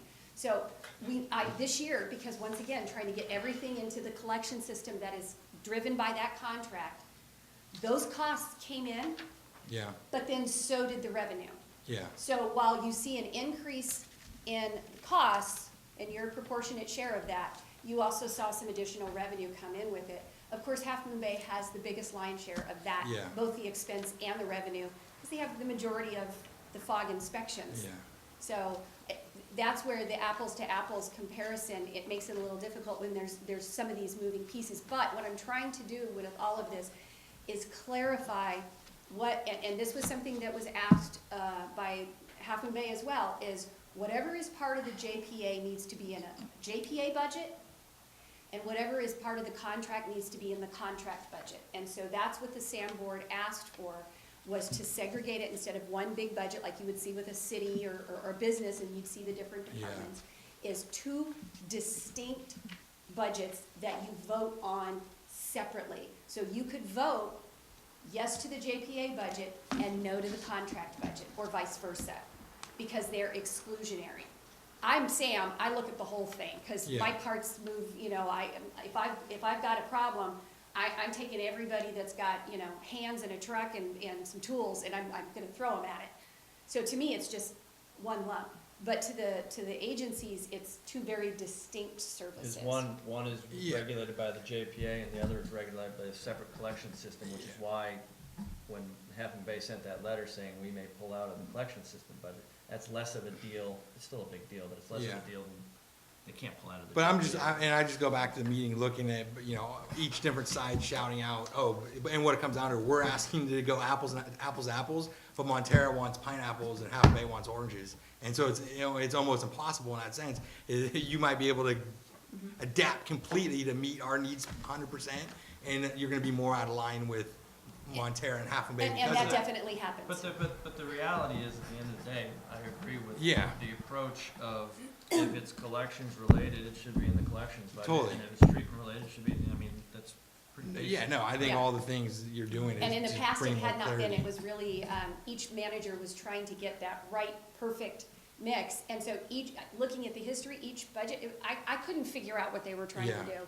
So at least by doing it this way, it may be like, okay, this is the first year and this is really the starting point because it's the clearest where that segregation exists. There are none of these are over here, all the squares are over here, all the triangles are over here, and all the circles are over there. Yeah, And so that's the starting point. yeah, And in trying to do that so that each member agency can look at their specific situation and make a recommendation to their board based on those pieces of information, and it's not all mushed together, which is the way it looked to me in the past. yeah. And I apologize that it makes it a little, last year we were in the point where we were transitioning into our new accounting system, and then this year we're transitioning into this more defined line between JPA and contract services. It's a work in progress. It's very difficult to come in and wave a magic wand and make a perfect budget, especially when each member agency has a different definition of the perfect budget. So, and I appreciate the patience. And like I said, this year, not to lay blame on anyone, I had sort of that schedule based on what happened last year, and it was rolling right along until I found out that Clemens was gone, and that he was gonna be gone for multiple weeks, and all of a sudden, it made it very difficult to have the meetings I thought we were going to have. Yeah, Okay, to move us Thank you. on, I asked the question that set this discussion off, which was, does this reallocation method of the collection costs make sense? I've heard that it better reflects the actual cost than mere man hours. So that's my answer. Thank you. All right. Let's go. Okay, thank you. Okay, any more? Anyone else have any questions? Now, what I'm not seeing at a glance, and I thought it was here, but, what we have on the first page is the totals, with a reference to the fact that it's the big infrastructure projects that caused the big increase. So what I want to see is the chart, maybe this is it on the third page, that has the infrastructure pulled out as just O&M, so I guess that's this one. So if you look at the budget, the summary that's in the middle of page 3, PDF page 58, Granada's costs actually go down by a hair, whereas the other two agencies, their costs go up by a non-trivial amount. But the bigger issue is on page, the page that Delia handed out to you all, which is between page 72 and 73, it's the infrastructure division budget. So, and no one here was at the March 27th meeting. Leonard, were you at the March 27th No. meeting? No. Okay, where they discussed infrastructure. Yes, you were, I'm sorry, I was thinking the April meeting, yes, you were there. Yeah. So between the March 27th meeting and the April 10th meeting, the infrastructure went up from what you see as page 72 in our original budget that we handed out, that 2.535 million. So this replacement page with 26 at the bottom, it's really a replacement for PDF page 72? Yes. Look at page 72. Line item 22 shows $2.535 million in infrastructure costs, okay? In the proposed column. Yeah, and then if you look at the new page that Delia handed out, it's up to 4.335. So we had a long discussion about that, which is not over with by a long shot, because we have another meeting scheduled with the 3-member agencies and Beverly on the discussion of what should be in that infrastructure budget. Now, just broadly speaking, it's a 5-year, $10 million infrastructure budget. The increase from the March 27 meeting and the April 10 meeting was due to the addition of further replacement of the IPS. So the original budget said we're gonna replace $1.5 million worth of the IPS. Then that jumped, I guess, was that an outcome of the April, or the March 27th meeting? No, it was the outcome of the April 2nd break in the force main at Arroyo Dane. Oh, okay. So the day video. emergency meeting you had, or whatever that was. Well, it was, the emergency Right. meeting was to get the temporary fix, but basically what that showed, because of the way we had to do the temporary fix, where we've strung the temporary pipe, Right. is that, we originally, that particular segment of the force main was going to be in year 2 of the 5-year plan, which would have been fiscal year 18-19. Because of that, we had to move it sooner, because we cannot leave that temporary fix up there for 1.5 to 2 years, as we originally thought we would be able to. So really, it was that particular break in the force main that said, well, I guess we're gonna have to do all 3 segments, because they've now all 3 failed multiple times. So, yeah, okay, so that came out of the April 2nd meeting, but the bottom line is it jumped the infrastructure budget significantly, obviously. The interesting part about this is that the SAM board, you know, approved sending this out to the member agencies, it hit all the member agencies, and they said, we can't afford 5.3 or 1, whatever, 5 million dollars in 1 year. I mean, it's just not, so we're gonna have to space that out more.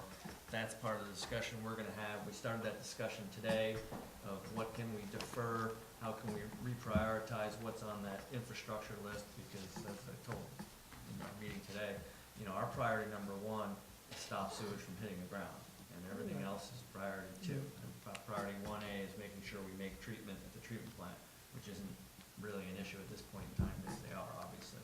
But the biggest priority is stop having spills and leaks and things like that. So the biggest priority, in my point of view, is the IPS, and we'll see what everyone else's point of view is at tomorrow's meeting. But that's kind of what we're focusing on. The second part of what we're focusing on is making sure whatever plan we actually pass, we're gonna be under scrutiny, obviously, due to the spill we had 2 months ago. Whatever plan we pass better be, number 1, realistic and doable, because we don't wanna say we're gonna go spend $5 million next year, and then you start looking at the logistics of it, and there's no way we can do it, because it's gonna take 3 months of engineering, and X months to bid it, and get the contractor out, and that kind of stuff. So we don't wanna promise something we can't do, and this is gonna be a little bit of a dance to figure out how we pace these projects, especially in light of our interactions with Beverly's interactions with the regional board, what they wanna see. You know, I've had experience with what they call cease and desist orders from the regional board, and also where they give you a time schedule. They say, you've got this at the Ramona plant we manage. They couldn't agree to expand the plant, so we regularly bumped up against the limit. So the regional board came in to our group and said, here's a cease and desist, can't hook up any more houses, and here's a time order saying you better fix this in 2 years, and by 6 months into that 2 years, you better show us a plan that we agree with. That may follow this kind of pattern, where they work with us, and they did work with us, but, you know, each regional board is completely different, so, I don't have experience with Region 9 up here, which is the region up here. But that's gonna be a little bit of an interactive process, and that's coupled with the interaction of how can we raise rates, what do we have to do, that kind of thing. Right. Well, the fine from one of those pipeline breaks has the potential to be very large. It's quite discretionary on the part of the regional boards, you know, how much they hit us for per gallon, and if they go to the max, that's 2 years' worth of Sam's budget. So, you know, because there have been failures in 3 different segments of the IPS, and multiple failures over a rather short period of time, I think that we have to be pretty aggressive about getting the whole rest of the force main. You know, part of it was done before with the CIPP, cured in place, whatever that stands for. But the part that hasn't already been fixed, I think that we need to get that done as quickly as can be managed, and that's gonna be a big chunk of money. Well, and Beverly and I talked about that as well, and, you know, what I'd like to see, concentrating, again, this is just me, I'm one guy there, but what I'd like to see is I talked with Beverly before about, I wanna see a map from Montera's pump station to the treatment plant to the IPS that shows where we've had problems, which, that $1.3 million project, what section that replaced, that kind of thing, so we can have kind of a coherent, big picture look at what it's gonna take to fix the IPS, because like I said, that's priority number one, and everything else is, you know, pretty far down the road, especially with what we're gonna be facing possibly with the regional board, so.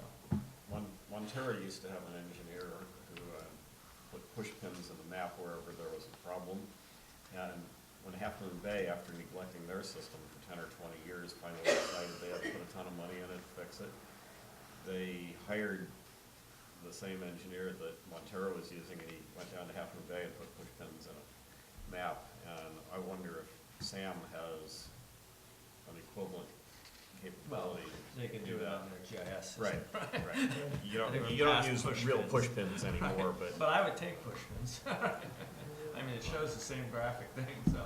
But it's So just if something we we- have to look at if I don't have no idea how long the intertie is from Montero to treat plant, do either of you? 7,500 feet. 7,500? 7 miles? So, 7 miles. 7 miles. Now, what was I thinking of, right? Yeah, 7.5 miles, I Right. had the wrong unit there. So it's 7.5 obviously a miles. big undertaking, and we're gonna focus on the problems we've been having and whatnot, but from that, 7 miles is a 10-year project. Well, but problems in the Montero to Granada segment seem to be smaller and much. That's my point. Much less That's frequent. what they're gonna have to focus on, obviously, the sections we're having trouble with now, but that's something we have to look at in a long-term project. So in terms of looking at the SAM budget that we have right here, I don't have a particular problem with any of the O&M stuff, other than the fact that I think Calcom is thieves. They charge excessive amounts for everything they do, and charging the hourly rate for them to come here from a long distance away. Let's just get somebody closer. Well, a lot of times that's easier there's- said than done. because Calcom has there's- been single sourced for longer than I've been on the SAM board, and a hint of what's wrong with Calcom is that when past manager Dave Dixon left SAM, he went to work for Calcom. So there's some relationship there that's just too cozy, and that we need to evaluate the Calcon charges and look for somebody else. Basically competitive. And we actually talked about It needs to be that today competitive in our bid meeting out. as well. Because that's one of the biggest ticket items here after PG&E and wages. Well, then that's what I focused on when we had our discussion. And by the way, for those who don't know, Sam's PG&E bill is typically $22,000 a month. Right, but that's a bill you don't have a heck of a lot of, you could take an aeration tank offline. Or we You know, could, It's not we realistic. could build a cover for most of the plant and put solar cells on it. Well, one of the things I wanted to point out is if you look at the costs for chemicals, there's been a significant reduction because we joined the Bay Area Consortium, and we predicted we would save about $50,000, and we're coming in very close to that. So we've been looking at various things that have sort of stuck out and ways that we can minimize those costs while either becoming more efficient or just looking at a different way of doing things. So certainly there are contracts that are on my list to look at and to, find out why are they sole sourced or why have they been traditionally given, to the same. And it's just a matter of working our way through that process. So I agree. Any of these contracts where we haven't competitively bid it, or there's, and there may be a very valid reason, it may be, as Chuck was saying, sometimes it's easier said than done. Yeah. Sometimes trying to get a vendor to come do business, they may look at it and go, it's too small. I mean, when they've got so many larger agencies to work with in the area, so, but we certainly will continue to look at those areas where we can reduce those costs and either replace something and become more efficient with it, or to go out to bid and to reduce that cost. But the one thing we don't want to do is do that in the middle of, we have a bunch of other emergency things going on. And this year, it was very, very wet, and we had a lot of things going on. Would have been a bad year to try and put a new vendor in place. But now we've got a little, hopefully a little time, hopefully the next wet season won't be so wet, and we will actually have the opportunity to go out and do some of those things. So it's not that Sam isn't aware of it, it's not that we're ignoring it and just passing it on, it's just, it's a matter of having enough time and resources to go out and go through that process while you're just sort of keeping everything going well. Okay. Any other questions? I mean, I guess a follow-up, we talked about earlier in the meeting about an AIM system, but there seems like there could be, I've heard whispers from different board members and things over time, that could be an example of something that if we all partnered up and could get on the same page, that it could be a more robust system for everyone to share into, potentially less cost. Chuck was saying that he thinks it's a good idea, but there were some potential challenges. Is that something that you could see maybe if we set like a 3 or 4 year plan working towards? Is that possible, or the? Are you talking about the CalCon issue or? I'm talking about going back to what we first started talking The about. GIS. Yeah, just in terms of, since we have her up here. Yeah, and we did talk about that, and several representatives from each of the agencies participated in a discussion about the pros and cons of each of the different systems. And part of the problem is, I'm not sure that all three will ever, well, 4 including Sam, will ever agree that a particular system is the system. Engineers tend to have their favorites or something that they're comfortable with, but we are continuing to look. While we did get authorization for a software, we are still looking. And part of that goes to the fact of what's gonna happen with the collection system. It's the same thing for buying additional equipment, is until we get some more stability, and that was actually one of the things that we were trying to do, and it sort of fell apart there for a bit, was to try and get, at minimum, a 3-year contract. Better would be 5, but 3-year contract at minimum, so that there's some stability in that collection system services, and that would be the point in time in which we would start doing something like that. But if we're really just sort of going year to year, and sometimes it almost feels like month to month on the collection system, we're just very leery of putting money into resources when it's still up in the air. And I will tell you that Half Moon Bay has definitively said this is just a temporary hiatus on the concept of going to another entity, that they've put us on notice, Well, that and, they're still aggressively pursuing that. But there's and no, Montera has talked about that Well, yeah, as for well, even before Half Moon Bay, Yeah, really. but I mean, But- but now it's. Yeah. but it's interesting though, because there's no fundamental, it's not like there's privacy or we're afraid people get into the back end and could change. It's simply because, and just like it happens all the time, people are set in their ways and we can't get everyone to agree on one system. If we could, ideally, That would be great. We would love it. we It would be save easier money, for it'd be us. more efficient, it'd be a better system for everybody. Yeah. It's just everyone's kind of set in their ways and saying, hey, our system's the best system. Well, and but, we don't want yeah, it. but let me put a little coda on that. And I get it takes time. I mean, we'd be Well, looking not- at not 4 or it takes 5 years time, probably like I just to said. integrate something like that. The feedback I've gotten from everyone is no one likes the current system, and I don't know if that's been Oh, yours. yeah, yeah, we don't like Nobody our likes current the current system, yeah. system, yet it's been in place for at least 10 years. Yeah. And so, you know, after 5 years or 6 years of not like, you know, paying for something that we don't use, we finally went to the Ames, but certainly we can collaborate Yeah, and- on that, just, yeah. Yeah, and I mean, I've been at companies, same things, there's these huge headaches around these data migration issues, who you're gonna go with. Once you get in bed with one technology, it's so hard to break away, and so there's all those issues, But but. just remember, the underlying technology, David, is that Ames stuff is based on the Esri system, and if, you know, again, they have a little bit different needs than us, because Yeah, I they're looking know. at their I system get to it. generate water. No, I flows, get it, and we're yeah, not. each one's gonna be customized. All I'm getting at is, it's another example of something that can only get solved by almost, focus groups of everyone kind of talking over the course of a couple months. And we do have what's called a TAC team, which is Technical Advisory Committee, and they get together, and up until just recently, because of some vacations, they were trying to meet once a month or so Yeah. to talk about those kinds of issues, that sort of the boots on the ground kind of stuff, as opposed to sort of the broader stuff that the managers talk about. Yeah. And so that, the very purpose of that meeting is to get to some of those problem-solving ideas that we can then put in place. And the only reason why I brought up Ames now and in the past is because it's the only thing that I've heard that there seems to be a lot of consensus on from across different board members, everything saying, oh, this is something we know we could all, if we could just all meet each other halfway, we know it will be better for everyone. Versus other things, there's, you know, No there's contention, disagreement, yeah. you can't even Okay. Yeah. get it up, so Okay, I just think thank it's you, something to thank you. pursue. Okay. All right, Okay, so, hey, any any more more? comments? We're not Okay. looking for approval Any- tonight, obviously, any- because we've got a lot of you have to, discussions we have to have, so. So my suggestion to SAM board is going to be that we try and get all three segments of the IPS done as soon as possible and push nearly everything else into the next year.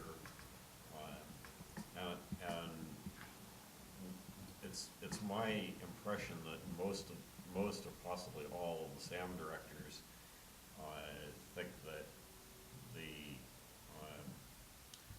capital improvement program as originally proposed was too aggressive for us to be able to afford. So instead of doing it in 5 years, I heard one director say maybe 7. But, you know, it's still gonna be a pretty significant increase in our costs, even if we push it out to 7 years. Well, and we haven't touched on my budget yet, but I just I won't say randomly assumed, I said $10 million capital budget, 5 years, $2 million a year, so I put a placeholder in our budget for 600 grand at a minimum. So that is built into our GCSD budget for SAM per year. infrastructure, yeah. Because that's our 30% of $2 million. Right, and so that's what the one. So it's a little more smoothing, it might not be that smooth, because we have to do more in the first year. It's not gonna be a $5 million number, it's gonna be somewhere between 2 million and 5 million. And I don't know which So slide what- rule it's gonna go. What is the assumption that ends up with this 4335 number? Go ahead. That's the 3-section with the The entire pipeline. that approximate $5 million budget was assuming we would do all of the projects that were listed in year 1, and then we bumped that third segment of. All the projects aside from, well, Yeah. including the IPS, but now adding And 2 then extra adding the sections. IPS. So what the conversation will be tomorrow with the 3-member managers and me is that to prioritize, because all 3 of the member agencies are saying 5 million is too much, is to look at those projects that were listed in year 1 of the 5-year plan, capital plan, and to say which of these, if we had to reprioritize, because most of them were priority 1 and fairly urgent, if we were to reprioritize these, would we put at the top the IPS segments? If so, would that leave anything at all for year 1 beyond that? And if so, what would those next highest level priority things be? And then also, sort of what's that tolerance, like you were saying, okay, let's say it's $2 million and that's just, we just can't even do that. Well, then we would be hard pressed to even get all 3 segments done of the IPS. But if it was 3 million, well, that could potentially be all 3 segments of the IPS and maybe 1 or 2 projects at the plant, something like that. And so that's what we need to do tomorrow. That will then go to the SAM board to talk about and get feedback, and then we'll have to talk about what do we do with this process. Because obviously, the different entities are sort of in a different place on that dollar figure. I've heard everything from this year's budget for capital, which we put almost nothing in this year's budget. I think it was like $400,000 or $500,000 because a lot of it was study stuff, which would get nothing done. To $2 million or pick the most serious segment of the 3 segments and do just that. So I've heard various iterations. So hopefully on Monday, the SAM board will look at those recommendations from the member managers and give direction. Well, I don't know if I'm hopeful for you, as you are, for direction from them, because I don't know that, this is kind of, this is before Beverly's time, it's when Jack Foley was at SAM, and, I said to him, you can't, Beverly does the O&M budget and the collections budget, and the bigger issue to us when it comes around here is back in the day, SAM would propose a project that I didn't agree with, say, and we'd go through the SAM thing, and that's when I sat down with Jack, and I said, Jack, you keep doing these projects, creating them in a vacuum, but when it gets to our individual districts, This is where we need a lot of collaboration, not so much on the O and M, because I don't know the details of your daily O and M thing, it's the big projects thing, and that's what we're looking to do. So my goal has been in the past with all the SAM managers, is get agreement from the SAM member agency managers on what projects, and Beverly obviously, what projects we want to do and prioritize and what we can fund. It's a little bit different than the O and M, which is completely, you know, that kind of thing, because these things come to our board for approval, so. Okay, so I still don't have any idea what the 4335 would cover. It would cover 3 sections of the IPS, replacement of the I'm gonna give you the big ones, replacement of the Princeton pump station, there's a WAS thickener at the treatment plant, there's about 10 other smaller items, but the big 2 are Princeton pump station items for about $1 million.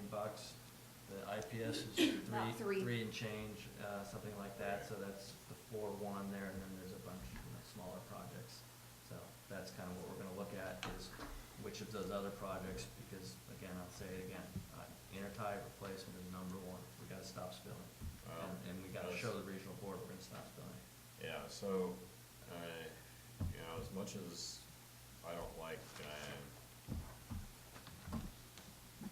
government spending, I don't see that we have any choices here. And in particular, the fines for spills range from a dollar a gallon, potentially, and this is not necessarily common, but potentially up to $10 a gallon. And we had overflow from pipe break on Magellan. April 3rd.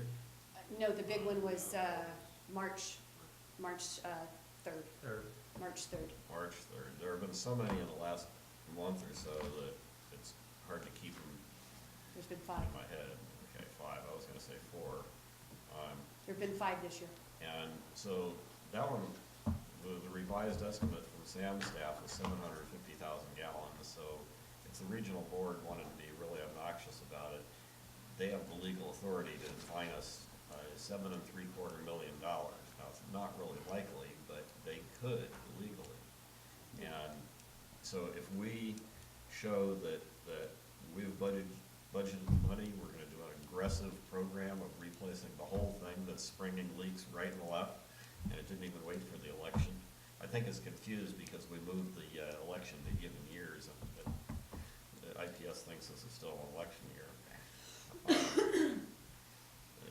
So anyway, but that's where we're gonna prioritize those, Yeah, exactly, so those repairs, and hopefully we'll get. And I would say, I mean, not that Sam would say that the projects are not priority, because obviously we put them in prioritized order based on engineering, risk and, potential failure.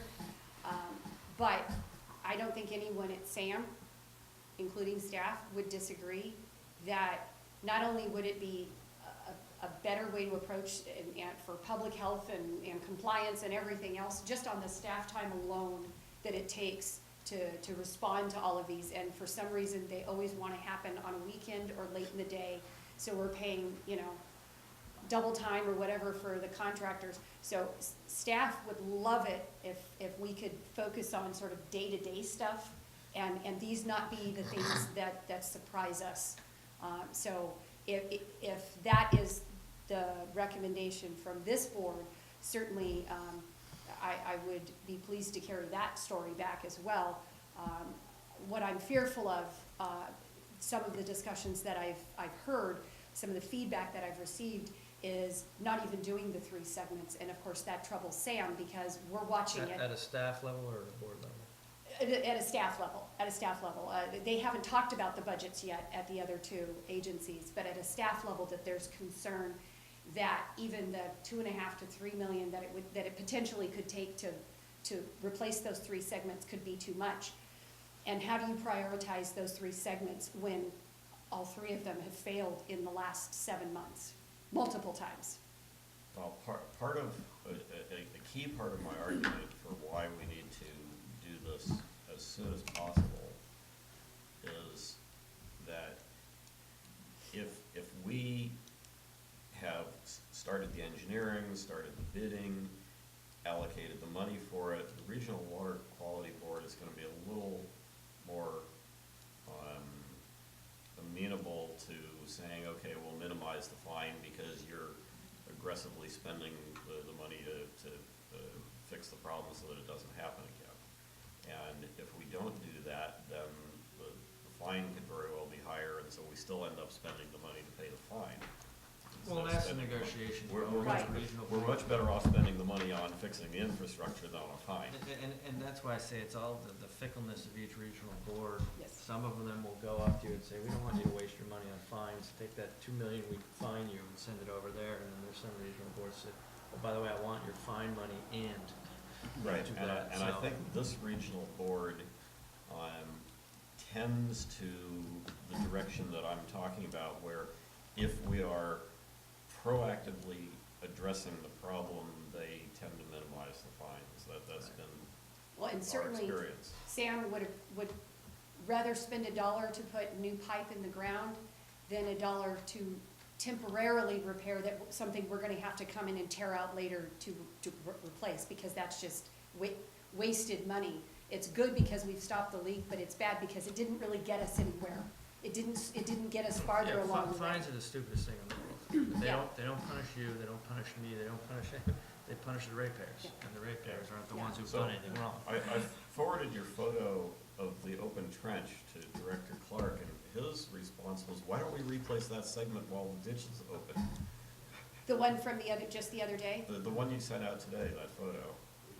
We did. That blue pipe, we replaced it with new pipe. So that's about 70 feet that we won't have to do again. Oh, okay, good. Not all of the breaks have been in a place where we could do that. We happen to have been able to do it because of where it was located. And so that was Tim's call, that was, especially when we started noticing there were multiple holes in that section, that if we're gonna be putting that much effort into it and excavation and everything, let's just replace those sections. And certainly let's hope we don't, but let's say we were to have another one, that is going to, if at all possible, our approach to anything that might happen going forward. If it's in a location, the creek was not a location where we could do that. But if it is, that would certainly be our response to it, is to replace it with good sections that are not going to fail. Okay? Yeah, well, thank you very much, Beverly. Any more questions? Or? No, thank you. I mean, I'll kind of start with end on what I started with in terms of, I think, just the communication. I look at, I mean, it's clear to me that whether it's the too many mid-coast cottage industries or people are too passionate on the coast, you have the absolute hardest job there is. I mean, I don't know, it's clear. I mean, we're dealing with multiple different agencies. I almost would like to see us, make a plaque acknowledging that, each of the boards, really, because it is true. You look at just hearing this and what she has to deal with and all these moving parts from different agencies that aren't reporting to her every day, every morning. It's a very difficult task. And I just would like to say, I could see it clear as day. I don't know if there's if it's as stressful as I'm imagining it is, but I think it's something that I think each of the boards I think we could all benefit from acknowledging that it's a difficult position to be in, and that I think I think you're absolutely the right person, you're knowledgeable, you're passionate. I just think that I would like to see an effort on the board's parts to, all of us, to realize how difficult her job is, and, maybe sometimes, go above and beyond in terms of, I realize there's not a reporting structure that's reporting to her, but at times she is needing to deal with multiple moving parts and speeding up the timeframes of the communication, going from a day to 30 days could be immensely helpful in closing these open Well, loops that are and probably. in defense of that, Yeah. we have an official meeting once a month, Yeah. but except for this, recent situation with the emergency. Yeah. There's nothing that prevents me from picking up the Yeah. phone and calling Chuck and vice versa, and we do, and we Absolutely. send emails, and so we do it. The difficulty is getting all four of us Yeah. together, and that's beneficial. We're all very busy, and we all have our own things to do, so, certainly I can carry that back to the SAM board as well as the managers Yeah. meeting to say, is there any way we could have Chuck's up here once a month, but could we have a standing date for a conference call or something, Yeah. so it's not so long, and I don't think Chuck would have a problem Yeah, with that. and I honestly, I think even the level below that, the staff that reports to each of you guys, I think integrating them in terms of, so they're more comfortable, and, you know, you look at team building and why companies spend so much money on it. I see that as a very beneficial investment in terms of getting, you know, not just you guys at the higher level, but all the way down, so that there's this, you know, mutual respect and more of an open line of communication, which otherwise, maybe it's just a fired off email, that if there was a better, you know, maybe if there would have been a team building exercise 2 months ago, instead of a fired off email, getting forwarded all around, there would be a nice phone call. And so I'm just saying, I think that's something I haven't seen. I haven't been impressed with the level of cooperation as far as outreach that gets done, that I've seen since I've been on the board. And I just would like to see more of that, whatever that means. Because it is naturally, you guys aren't meeting in the same place every day. So you have to, you know, make that much more of an effort to ensure that if, you know, if something gets canceled and you see somebody every day, it gets pushed back a couple days or a week, if a meeting gets canceled a month, you're just going from 30 to 60 to 90 days, which is the difference between fixing something or getting fined $100,000 for a leak because people aren't getting back, aren't Thank you, communicating. thank you, David, thank you. Okay, any more? very Okay, much. thank you, Thank you. Beverly. Okay, so we have then item 5. Item number We ready to go ahead, or Go you ready to go ahead? backwards. Yeah. I'll read it here. Consideration of Granada Community Services Well, District so, operations. Wait a second, so And there's hang on. no action on? No, no action, that's what he said, No. no action. Okay. No. So go ahead. So we have the operation and capital budget for fiscal year 2017-18 and potential associated sewer service charge rate increase. Yes, so our budget is a little simpler, obviously. How can you It- tell, the fact that it's 3 pages instead of half a tree? Well, and it's substantially unchanged from prior years, as I point out in my budget memo, you know, setting our service charge to remain the same at $402 per ERU. That may change, that assumption may change based on, you know, what happens with the budget discussions and the capital, the infrastructure budget from Sam and whatnot. But nothing from our operation budget will cause that. It'll pretty much solely depend on what jobs or projects we do up at Sam there. So, could we have the assistant manager go over the timing required to get, it onto the tax roll? Well, we If I- have till August 10th to do that. Oh, I thought they moved it up to late July a few years ago. Yeah, August 10th is the dead cutoff date, but they have it, for us submitting it, the deadline is July 31st. And so if we have to do Prop 218, I don't remember the time requirements on that. 45 days. So I've got a spreadsheet actually that kind of goes, if your board takes action now, here's the 45 days. If your board takes action at the June meeting, here's the 45 days. And we've done it, the last one, I looked up the last one we did it, we made the decision to raise rates in June. And it was done all in time for the August, whatever we have. Without any third special meeting. meetings? I think we had a late July special meeting. I think we just added 45 days to the June meeting. We had a late July meeting, and then we had the final tax roll passage on beginning first week of August. So what did you say our share of the, you know, say that we end up approving the $5 million year one, the CIP, what's our share Well, of if that? we do the $5 million, I don't think that's gonna happen, and we talked about this at length today. Again, physically, I don't think we can spend Well, $5 million. Okay, one of the things because that- we'd have to hire 3 contractors, I don't starting know. at one end and going at the other. I don't remember where I heard this, whether it was on part of some SAM board meeting that I was watching that I missed, or whether Beverly mentioned it when I was there, I don't remember, but the suggestion was made to do overlapped design build, where engineer designs the first segment, that goes out to bid, and then the engineer works on designing the second segment while they're building the first segment, and then we bid out the second one. Of course, the same contractor would probably get that. or I may have this a little, mixed up, Well, but what you're just basically doing the idea is- is to overlap the design bid build for all of the segments so that Oh. it's not sequential and Yeah, but the- no one would do it sequentially. the contractor can mobilize Yeah, once. no one would do it sequentially. Really? You would do the design, and if you wanted to get a section going, you'd do the design of the first section, you'd bid it out, you'd start the process, and there's no reason you wouldn't have your engineers doing sections 2 and 3 while they're, like you're talking about, they're building. Yeah, that's, I don't know why. but that's what I'm talking about. I'm agreeing with you, but I'm saying there's no way we would do the other way, which is, like you're saying, what you said the other way.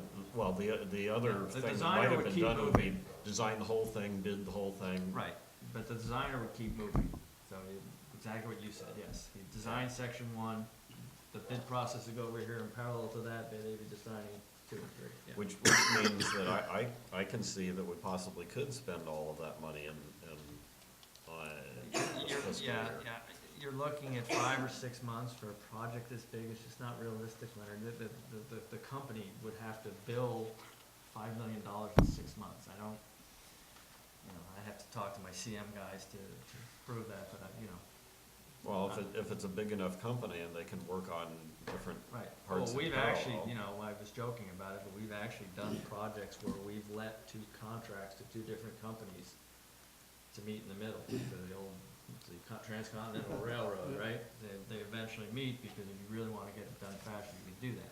The question is, do we need to go to those heroics? I don't know what the answer to that is, but, I'd rather see a more smooth structure. Let's assume, like I said, it's gonna be somewhere between $2 million and $5 million, the CIP. There's, from what I can sense, and I can't speak for Montero or Half Moon Bay, there is broad consensus that the IPS, kind of my thing, that the projects they list as priority 1, not all of them should be priority 1, and especially not in light of what just happened. You said the IPS or all the SAM CIP stuff? The IPS is a priority. The rest of the stuff they've listed as priority number 1. I had questions about that before what all this happened, and now with all this happening, to me, it's a no-brainer. And the vibe I get from Montero, I don't even call it vibe, the discussions in Half Moon Bay is they're gonna also focus on the IPS, because that's where that stuff hitting the ground. But if you turn to page, since we're jumping, I could go through the budget, but the actual nuts and bolts budget, it's the same as year over year, it's pretty flat. Well, let me ask you this, if I take 5 million, am I doing something wrong? If I take 5 million and multiply it by 0.3, our share, It's 1.5 million. yeah, What? well, that's 1.5 times our current assessment. Right, but that's why I was drawing your attention to page 53. Because the real issue is what effect does this have on reserves?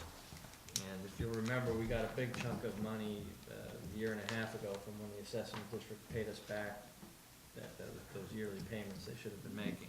How much was that? It's 1.6, something like that. So we've got $4.3 million starting in reserves. I predicted capital projects of $1 million. Now, 2 of those we have to do. The big ones is the Meteor Creek Crossing sewer realignment for $350. That's getting that pipe off that bridge.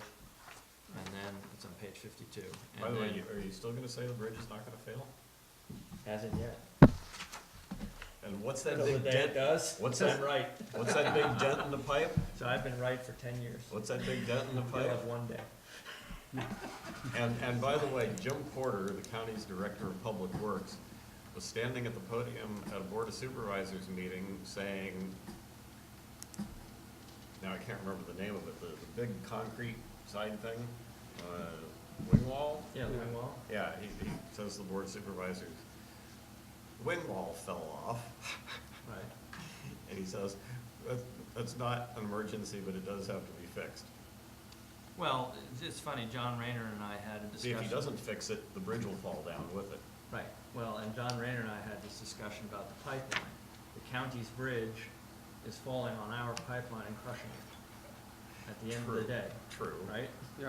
So there is something to be said with that. Yeah, but the We're county, not causing our, the county's not gonna pay the fine if the pipe Yeah, ruptures and, right. and spills raw sewage into the creek. Right. So- Actually, at that point, it'd be into the ocean. Or put a dime into fixing the bridge. Right, either one. Yes. So, so we've got $1 million in projects, 350 for the Meteor Creek Bridge, 600,000 I plugged in for the SAM infrastructure Right. budget, the IPS repair, and it's $1 million plus or minus. You know, what I'm showing is if we start the year with $4.3 million, if we do those projects at that level of funding, we'll end it at 3.4. If we went to 1.5 million, we'd end up at something like another, what's that? Another 900,000, so we'd be at 2.5. They're both healthy reserve fund budgets, so we could do it. I'm pretty darn sure those other two aren't gonna approve a $5 million budget, because I don't think they can. So if they do $3 million, that 600,000 will change to 900,000, we'll end the year with 3.196.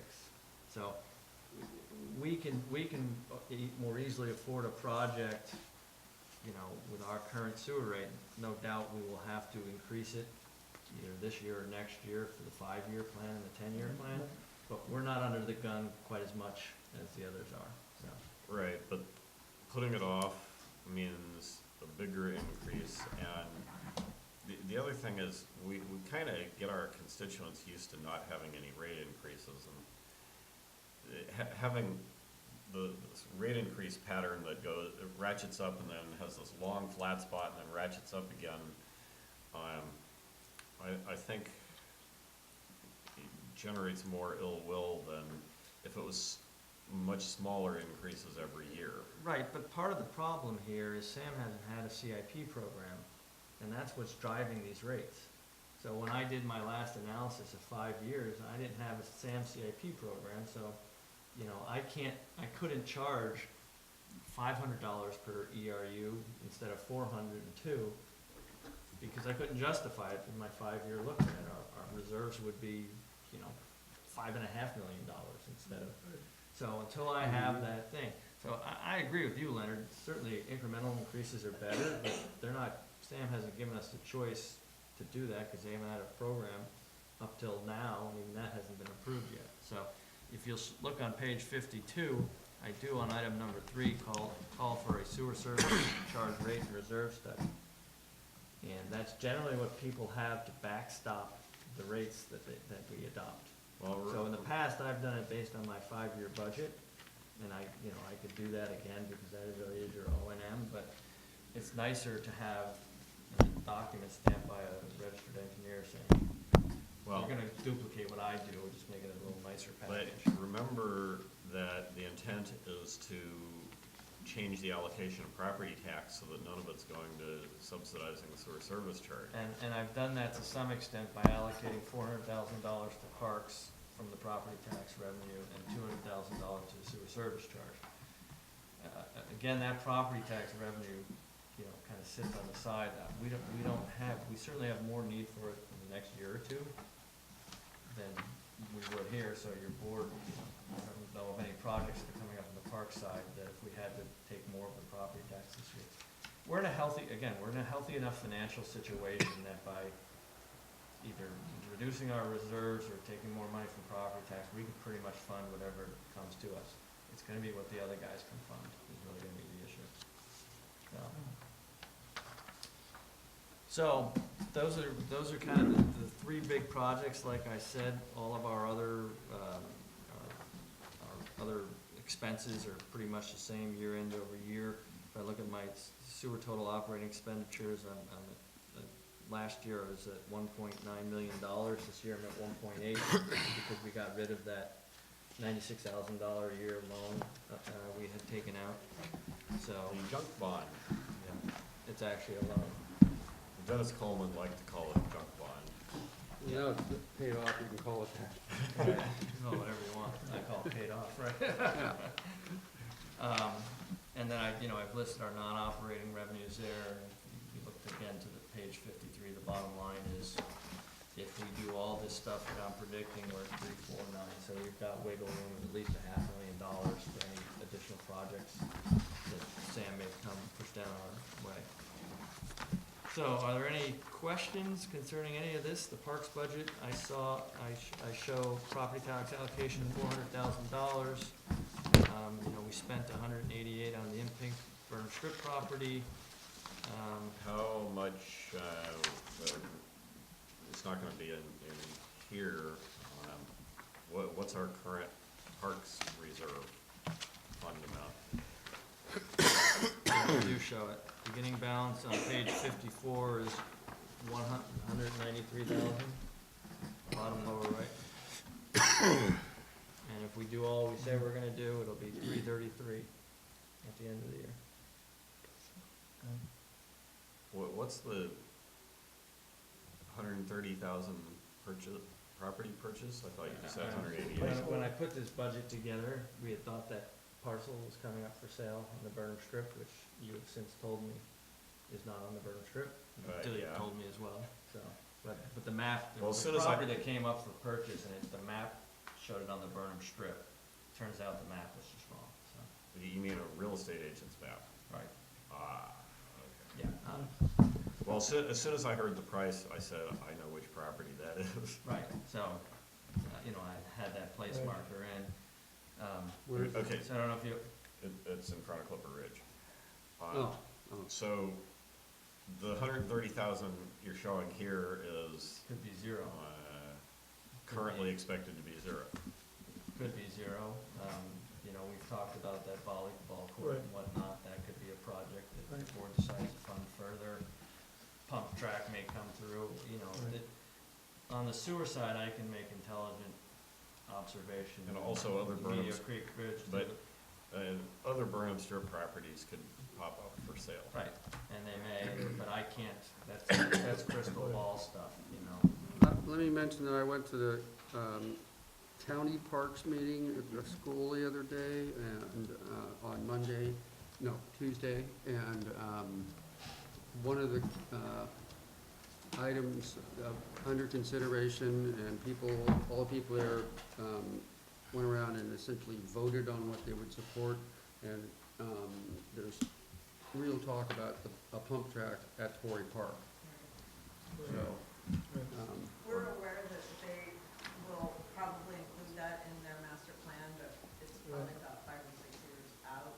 So just so you know, PAC was considering just a temporary pump track possibly if we can find a location for it.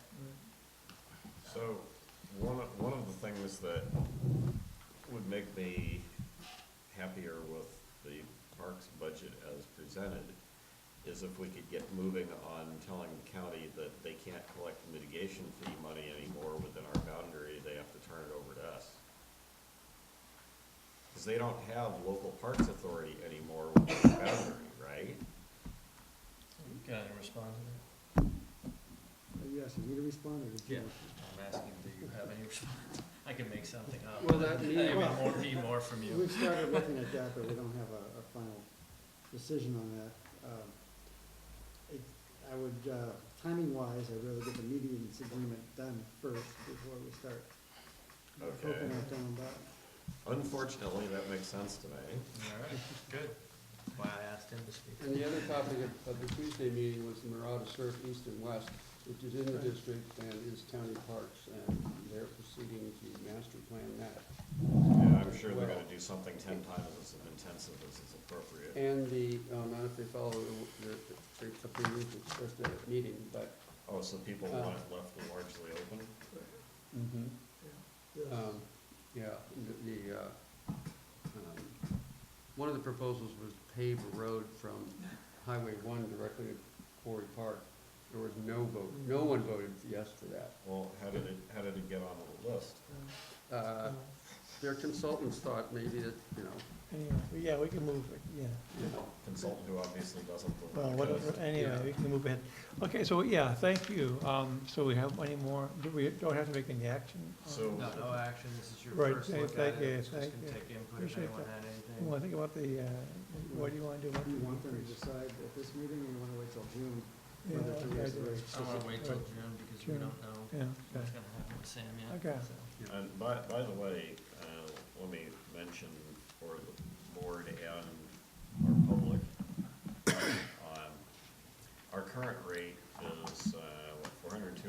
402.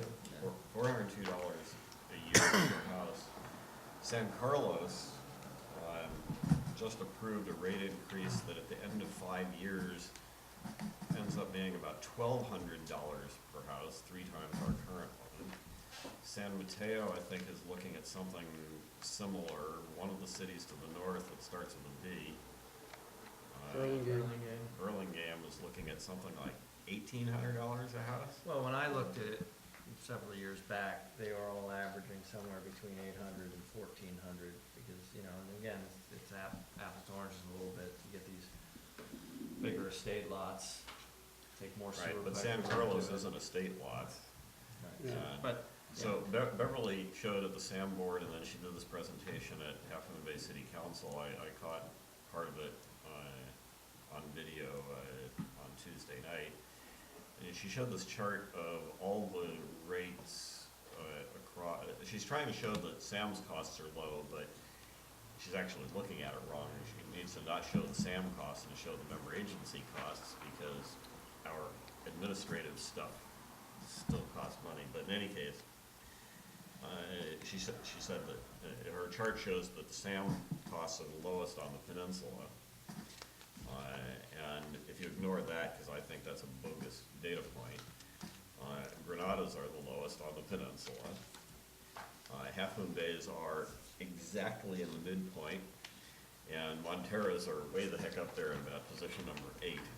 But all those pump stations. And don't we also have the oldest pipelines in, like, California, the What? grand jury report said? What? Granada, our pipelines are the oldest average age out of everyone they studied. I thought that was a. That was a grand jury report. No, I Ours, thought that was a global statement they made. I think out of everyone they studied, ours were the No, oldest. I'm saying, I think they were talking about the 6 agencies they studied. Yeah, ours were by far the oldest, like averaging No, they almost, did not say that. yes, Were they absolutely. Granada's? Yes, out of everyone they studied, we have the oldest average age of pipeline. They did not say that. That's what it was in the report, so you could. In any You case, argue. Anyways, we'll have there. you know, we can, the, SAM has for way too many years not allocated money for, infrastructure replacement, and, now the chickens have come home to roost, and it's time to pay the piper.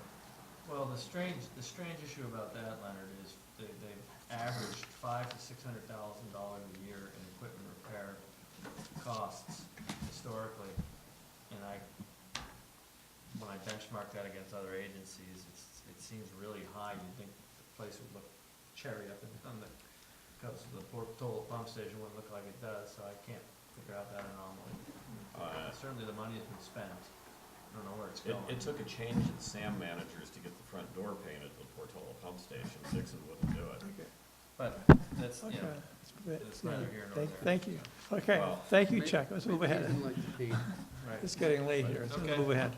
Good job, Jim. Yeah. Okay, thank I you, lost Chuck. my bet, but maybe. No, that's all right.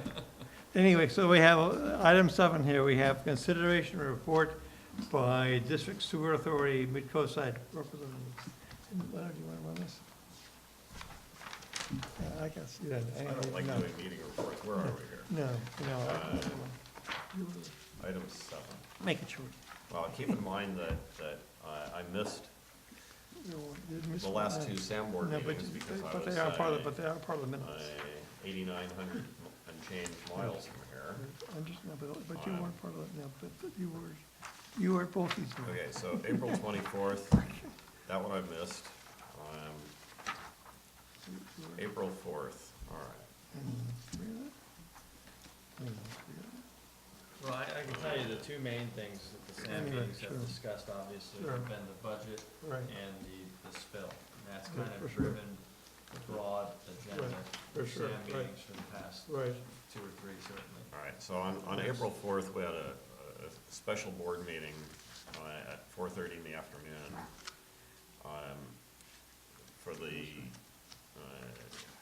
single purpose of declaring the Forest Main break-it for Totto Lane an emergency and find that the emergency will not permit a delay resulting from a competitive solicitation for bids. And then there were 2 items, one of them was that text followed by for repair work in response to the emergency.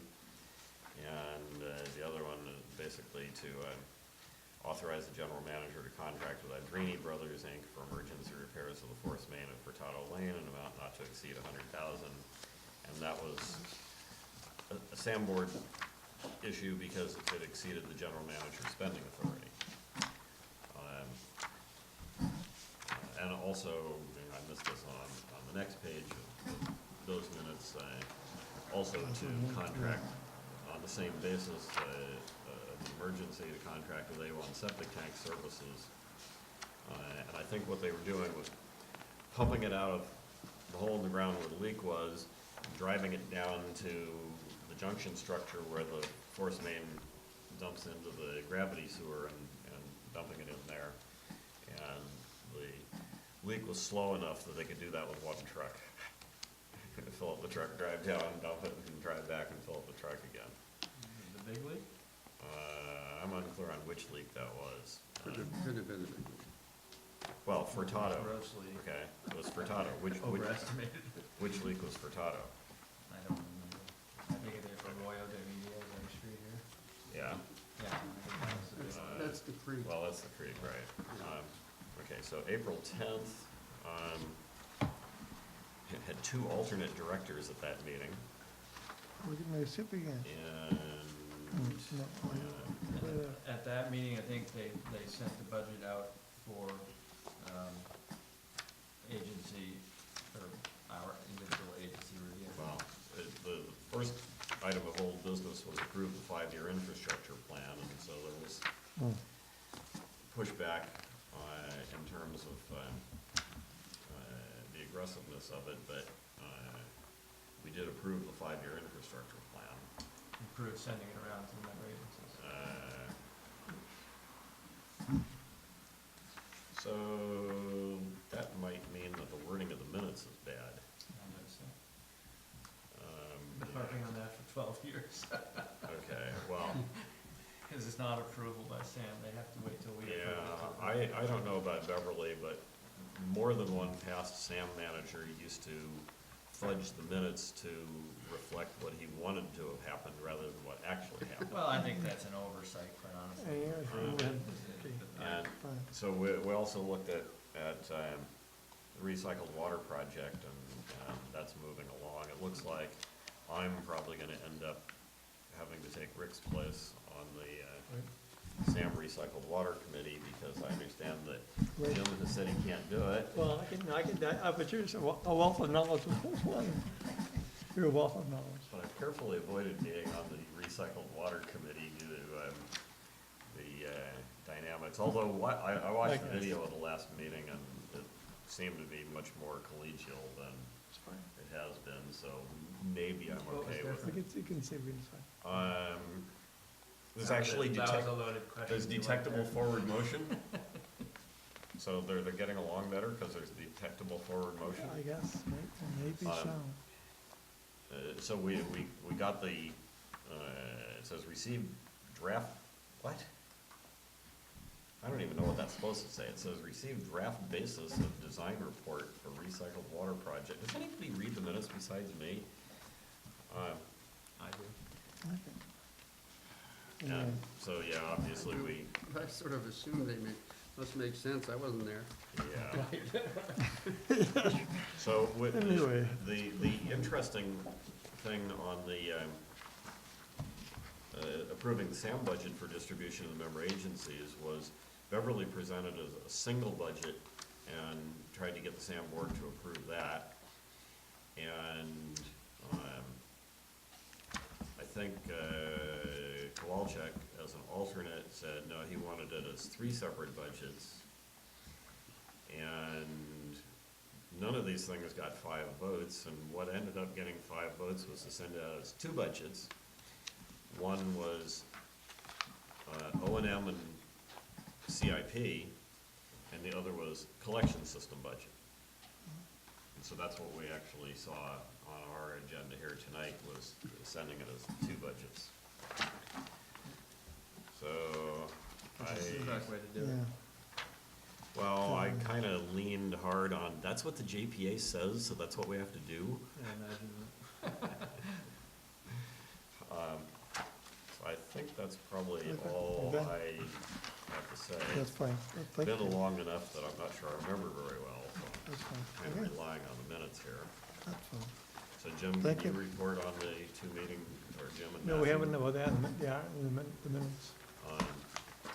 I thought that, No, Well, I went to the one on, Oh, you went to April- one. on Right. April 24th, Right. and Right. the major things that happened were authorized execution of a contract with SRT for design services for the Granada Force Main Replacement Project, Arroyo de en Medio section, which is now being referred to as Section 1 of the 3, that's to be repaired, and that was authorized for that study. Design services, I should say. And then, I don't know, maybe they don't have to study it or design so much now, if they just replaced another chunk of it. And authorizing a relatively small expenditure to help fund the Resource Conservation District's administration of the Integrated Watershed Management Plan for Pilarcitos Creek.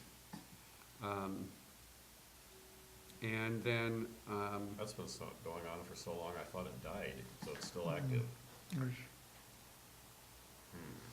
yeah, it actually, I'm not sure I remember this, the dates correctly, but it seemed like it hadn't been done for 2 or 3 years, and now No, it's, longer than now that. it's being, well, you know, at least Sam hadn't been part of funding it for 2 or 3 years, and now it's being revived. And then there was this, review the draft terms for recycled water, from CCWD. CCWD had submitted a list of what they wanted to consider the, it's like start of the negotiations, basically. The basic terms of how the whole recycled water project would be done. And, I looked at that in the electronic packet. My impression of that was that it was structured so that they have all the responsibility and we take all of the risk and spend all the money. that's exactly right, yes. And that's, surprisingly, not surprisingly, all the SAM directors had noticed that.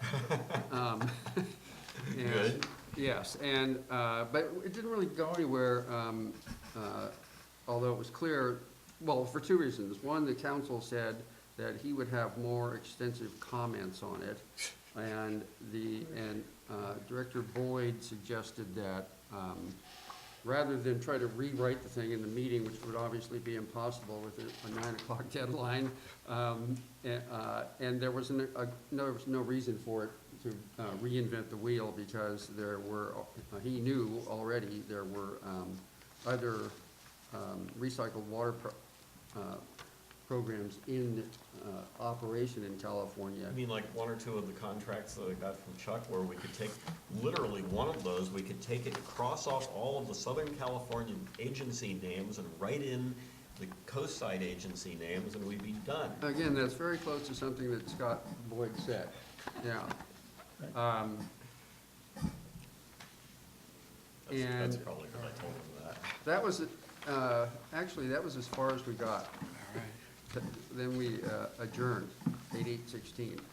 Yeah, but there would no, but there'd be no, there's no grant money available. I mean, I guess it would be, that's the other point when you're saying, right, because right now, Well, I think we have to be further along before we Yeah. can apply for the well, grants. yeah, We but, don't yeah, know but, whether- yeah, but they're all, there's, But but there's it's, some big there's pot of money skeptical- the state oh, approved for there's- getting recycled water going all over the state.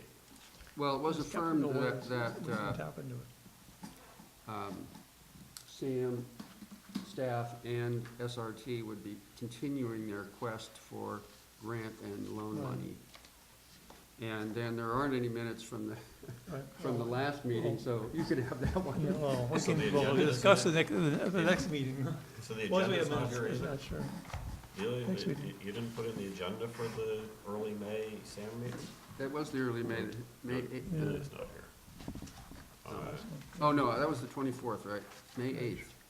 Yeah, well, normally if we don't have the Yeah. minutes, Delia puts in the agenda, but that's, I sensed a late meeting, so I told her not to. Okay. Moving ahead. Will you certify that in writing with your Told her not to signature put on the it? other 2 minutes Isn't either. this She it? ignored it. Yeah, okay, so we have, okay, thanks, so, Your contract. so we're done? Anything else you want All to right, consent. Oh, Sam. Oh, Okay, look, yeah. here's an agenda for May 8th. Okay. Oh, amazing. It's Let's on move ahead. PDF page 96. Yeah, but there's no minutes.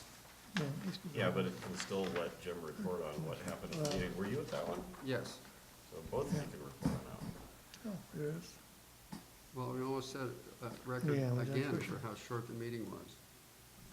It's because one of the directors who will remain nameless but has the same first name as another director, the only thing that's important upon convening the meeting is getting to adjournment. Mm-hmm. Yeah.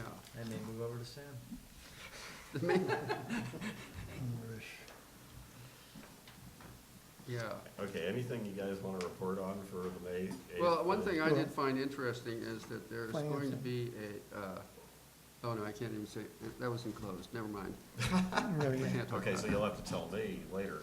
Yeah. Okay, You want, now consent agenda? yeah, go ahead. So we're done? Thank you. Okay, Consent agenda. okay, thank you. I'll move that we pass the consent agenda consisting of item 8, approval of March 16, 2017 meeting minutes. Item 9, approval of April warrants for $191,347.77. Item 10, approval of May warrants for $158,459.80. Approval of February 2017 financial statements. Approval of March 2017 financial statements. Approval of assessment distribution number 9-16/17, and we already completed item number 14, approval of certification of appreciation for former Super. Director Lohman. There we go. Okay. I have a question on warrants that shouldn't require discussion, so can I just ask it after? Sure. So you want a second? Sorry, we're- Chuck says sure. So- And Second. What do you want to know? Oh, all right, like I said, You want- David, you want I'm to six, pull I one haven't out? read this stuff that well. Okay, pull one out. Okay, well, pull one out. What do you want to know? No, I just want to ask a question on warrants, Second. Melissa, go ahead. Okay, you want a second? All right, I'll second. Okay, all in favor? Say approve? Aye. Aye. Aye. Anybody approve? Okay, anybody opposed? Okay, so it passes unanimously? Okay, good. So, looking at the warrant report, Which one? April? May 18, Page. oh, April warrants, 110. Legal is higher than it has been, so the extra legal costs for Big Wave, who's paying for that? Does Big Wave get billed for our legal costs to process their? They've made a small deposit, but once we get the application, we'll collect more. I think some, they will get billed. But they're not the majority of that, I would imagine Oh, no, that's no, the no. ordinances, No, right, it's a Jonathan? split, it's a very small, Big Wave is a very small portion of that. That's gotta be the ordinances and other stuff. Yeah. Okay, Yeah, there's a small part of that. thank you. Okay. So now we have item 15, so Item item 15, committee reports. I don't have anything further to report. Okay, then we have the attorney's report. No report. I was just gonna add before we 16, end it, 16. if Jonathan, Leonard said you had information that, on why we had to meet last week. Everything I'm reading shows that there was no deadline between last week and this week that we would have butted up against, that we couldn't have met, but if you could find that by next week. And then also I wanna find out, did we invite the video service, and they just did a no-call, no-show and didn't show I up? can look that up. If you can look that up, and just so we have that information, I would appreciate that by the next meeting. Sure. Okay. The requirement is to make the decision, appoint versus elect within 30 days. of I'm just saying, if we're gonna throw out Brown Act, I think that's a classic case of why the Brown Act came into play in terms of public discourse and boards.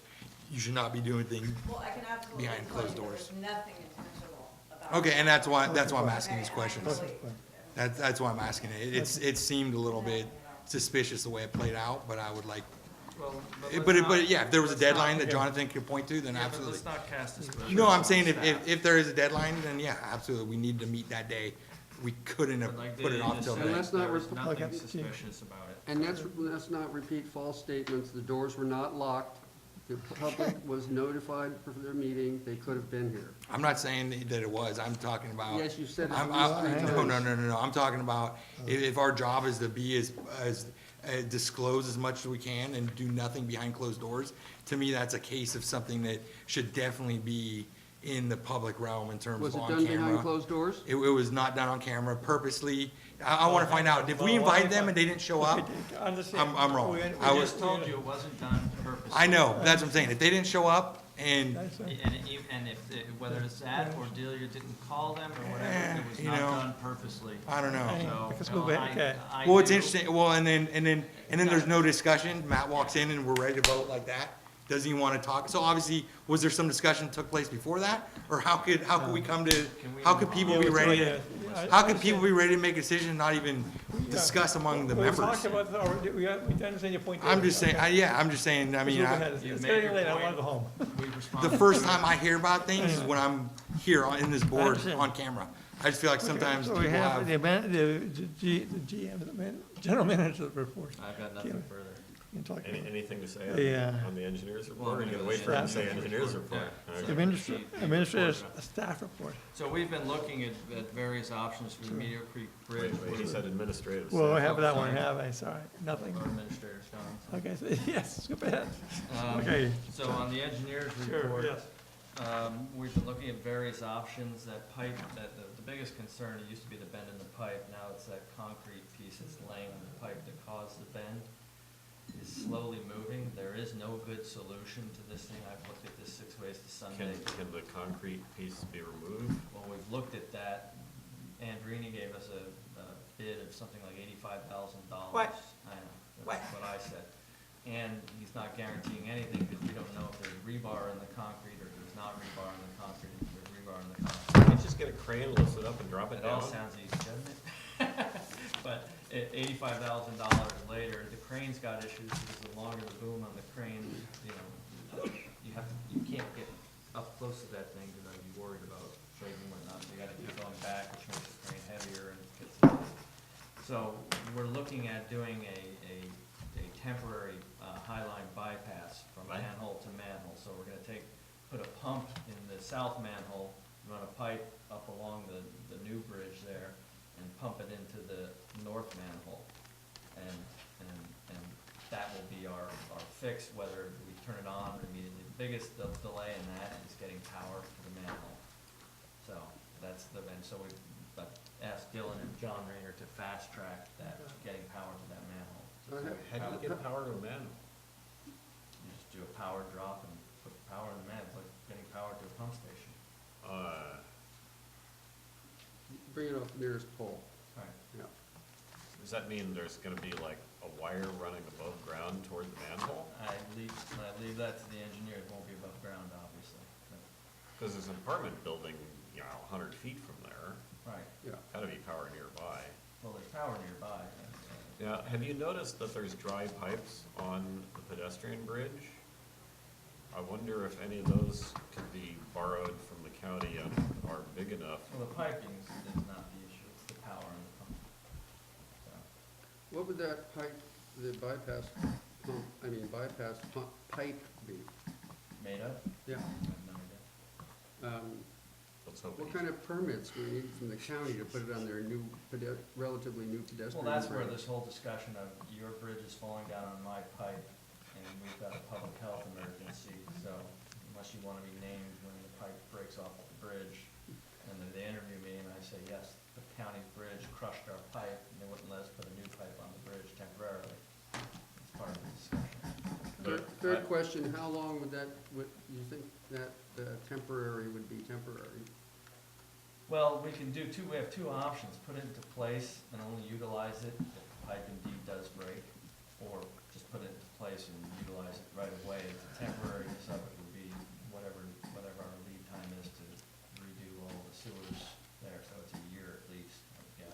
So that means to do all of Naples Pump Station Phase 2. Yeah. So that's where we are on that, So what's the expected pipeline on Naples Beach Phase 2? That's the whole redoing of the gravity system. Right, So all those- what's the expected timeline? It's not mentioned here. The critical path on that is the state parks easement. We gotta get the easement over state parks lands, so that's the critical path. They're not the most responsive. No. Yeah. So that's what I've got on that. Okay. Anything else to discuss? You want to- You got the gavel right in front of you. I know, Linda's thinking. I I can't tell why he's thinking. There was something that I I just want wanted to, to though. ask for on a near future agenda item, and you made me You forget. can always email me. Okay, are we ready to adjourn? Okay, thank you. Meeting's adjourned, thank you.